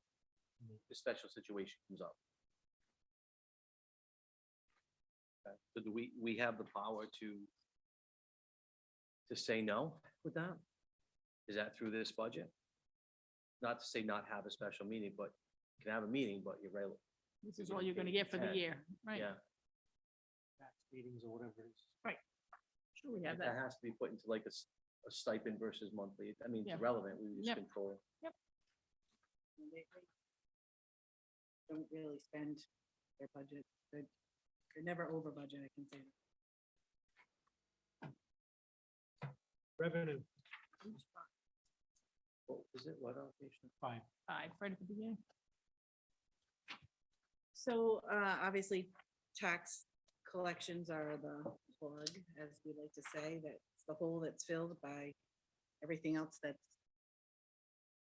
been filled. Prior year taxes, I brought it down, just been concerned with, what our prior year taxes come in at every year. And when I first got here, it was 2.2 million. I have been whittling that down. And based on how it came in last year, I just thought we need to be a little bit more conservative with that, and bring that down to 1.3 million. The state aid is all based on the governor's projected state aid. Almost all of our state aid is passed through except for distressed communities and motor vehicle. Now, motor vehicle, that's the 2018 standard that they set for us that we would get for motor vehicle aid in total. School housing aid, we paid off the QZAB, the bond sinking fund, so some of our housing aid that's related to the school debt came off.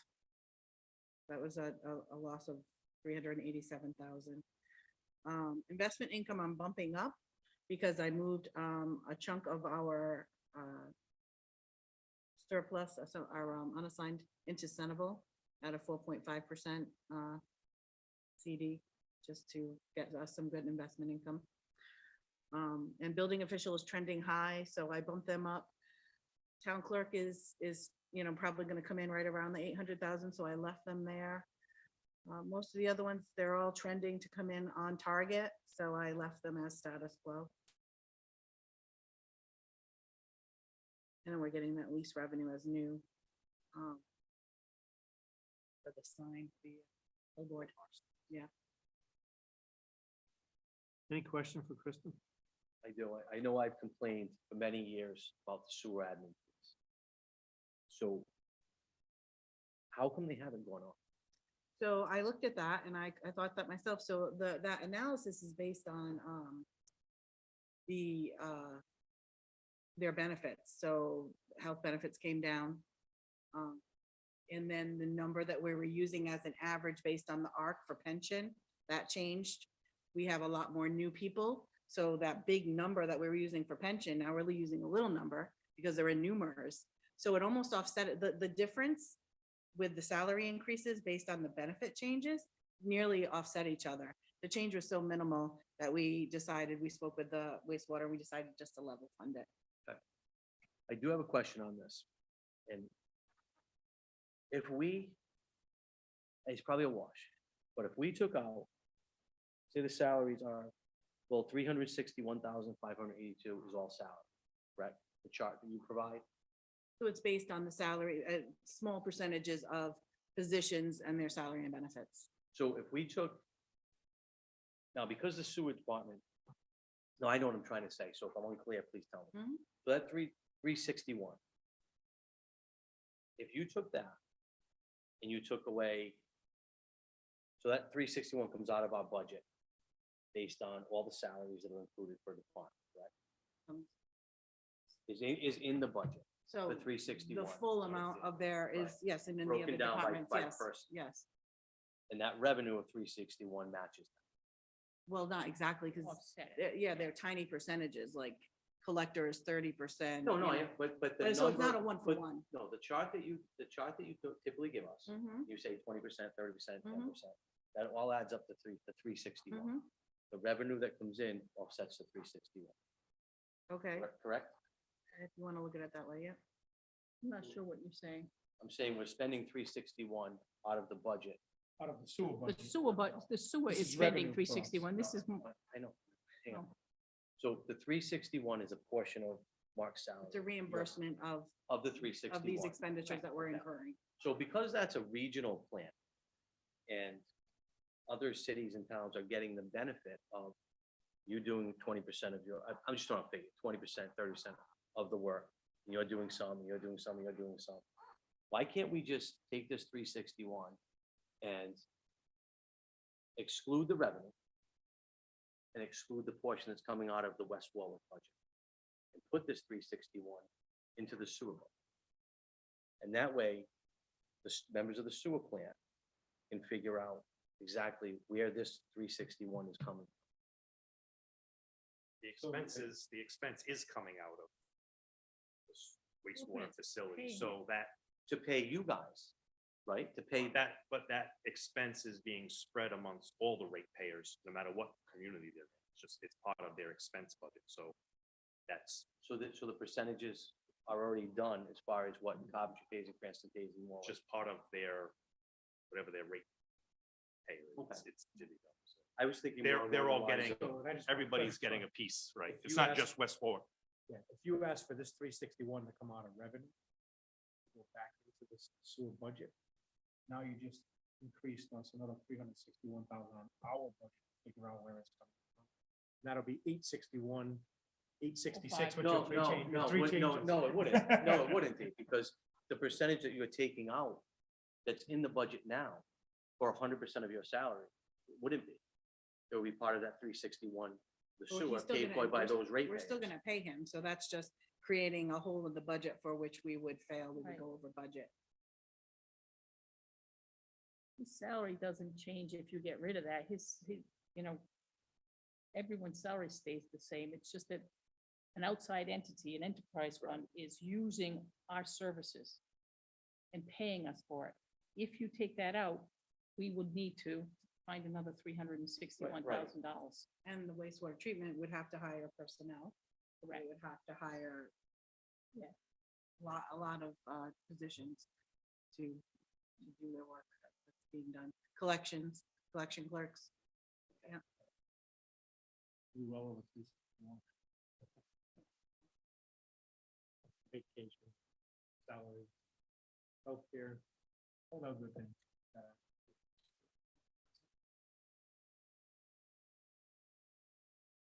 Any questions for Kristen, other than that? No. Actually, and I probably should have asked or maybe it's a police question. I did notice that something about Wakefield Hills Crossing Guard. What was that? So the crossing guard is down. yeah, I emailed over to the police department to see if they were gonna have, how many crossing guards they were gonna plan on having and. make Okay. sure. One They of the- eliminated that post. They, They eliminated it, the Wakefield meaning there's no Hills one post, there, or they eliminated it It's- because they no one don't- had been there?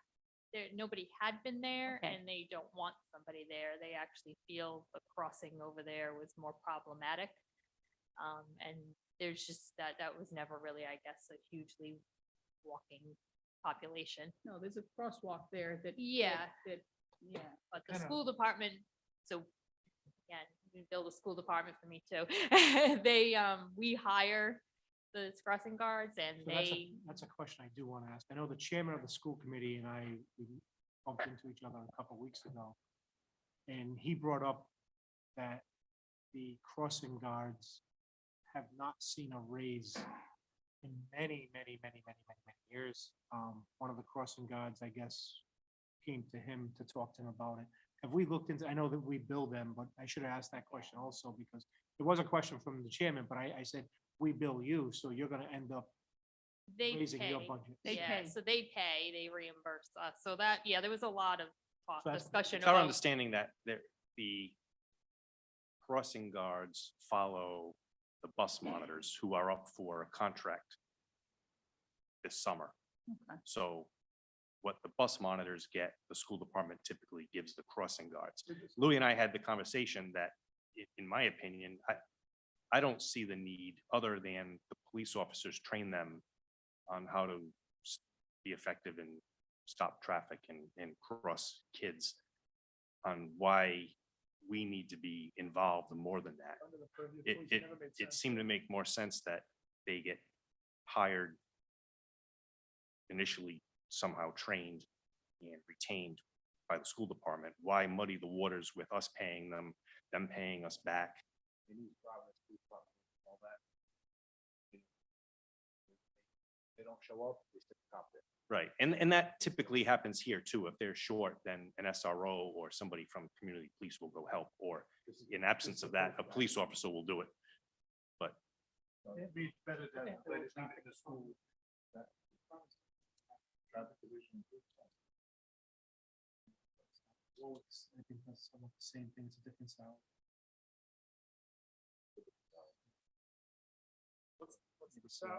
What's the salary of a crossing guard?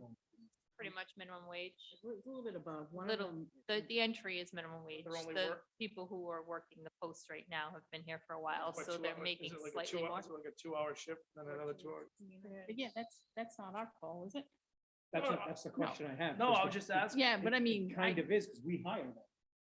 So it is our call, because we hire them, and that's why the chairman. It shouldn't came be to our me. call. It but shouldn't it's be the- our, but it's the schools. it shouldn't be expense. our call, though. It should be the, Yeah. yeah. Right. Listen, Yeah. I Because the school is understand it, because reimbursing. and that was the Right. question I had was, okay, we give them a raise, then we're billing you, and then you're gonna raise your budget anyway, so how do we There's manage something- that? And again, I don't know what comparable around the state is, I don't know if we're like underpaying these individuals, and just that I know crossing guard or guards have gone to the chairman of the school committee, because they actually thought they were being paid by them, and they're actually being paid by us.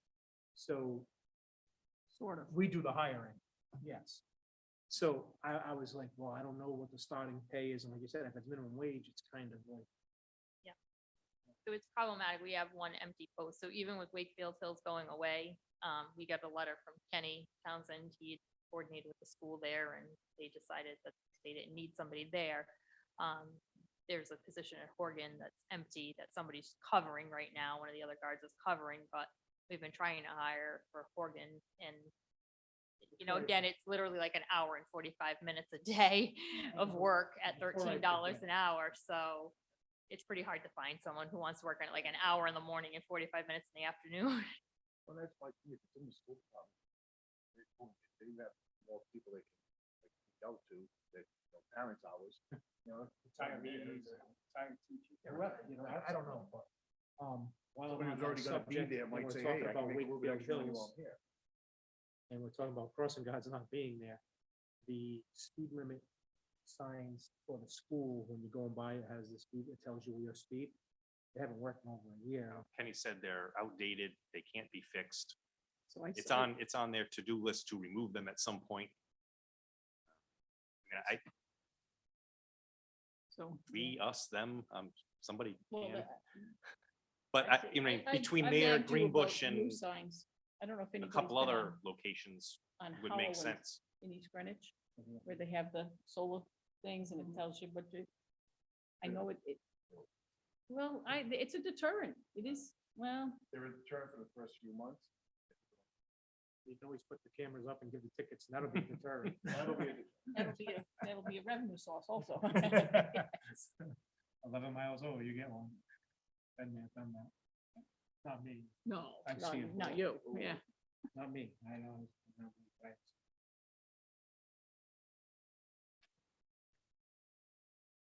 All right, Debt service, 32. 32. Debt service is pretty status quo, a few ups and downs with, changes in principal and interest payments. A little bump up for the wind turbines based on the usage of the other entities coming down.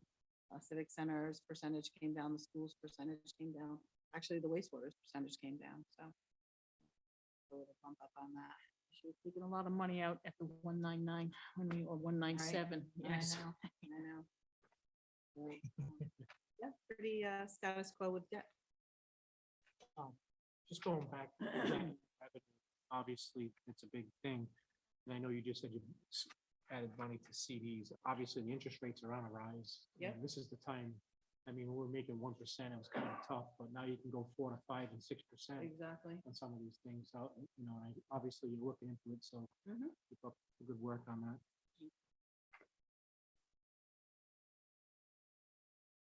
What's the term on the 4.5? But they're 6-month CDs. I didn't want to. No, you don't want to lock it in. That's right. But I, But that's good. Yeah. And last but not least, street lighting. 25.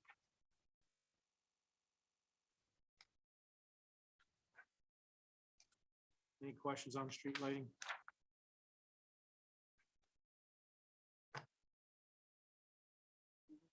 down every year, we brought that down, and now we're to the point where it's just a monthly, and we are getting bills from Prism for things they're fixing. Well, obviously, pole transfers, that's when you just take a look around town, and I do have the luxury of knowing what's out there for pole transfers. So I can get a list of that, what's in West Warwick, and we can actually judge that when they start doing those pole transfers, utility companies. National Grid doesn't put the light up for us anymore. That's when Prism they tape it to the pole and they take off. So that's when Prism has to be involved. But I'll tell you what, I think this we've used to added be a three. $400,000 to $500,000 line item. Yeah. We've gotten this over the years under 100,000 down to 75. We talked about doing every other light, knocking them off. Knocking them off, and Trying to save the money that way. And I'll tell you, I forgot who came before us with Prism, but I think it was in Fred Presley's day. And this was something that actually is worked out greatly for us. And hopefully we can continue. I mean, we can cut, honestly, we haven't gone over 75,000, but I just hate to, if we have to cut somewhere, there is about 10 to 15,000 maybe. The other thing we use that for, and I think we did 2 or 3 so far this year, is when someone identifies a dim spot that Joe will go out and check it, confirm it, and determine a location, and we'll get a new one installed. And those are generally, $3,000 or $4,000. The only thing I will say about Prism, nothing negative on theirs, but I know when going back, Councilman Giroux was here, so that's going back 6-8 years ago. They were supposed to install something here in Town Hall where we have control of the lights. It lets us know when it's out. They have dim control, brightness control. So if you have high areas or high traffic areas that you need to light up more. I never seen that happen. They came and did a presentation for me and Ernie. I believe there was like an implementation cost, and there was gonna be, someone needed to run it. There was a few bunch of different criteria to it, so I don't know, what Ernie decided. But I do remember we did sit for that presentation. They came in 2018, 19 maybe. No. Just check. Any other comment from the council? Questions? Next Monday, Yep, round 2. we'll see each other tomorrow night. Yes. I need a motion. I will make a motion to adjourn. Chief, you didn't think you were on tonight, did you? You just All in wanted to join favor? in. Do I have a second? Aye. Somebody second that? All in favor? Aye. Opposed? Ayes have it. Thank you.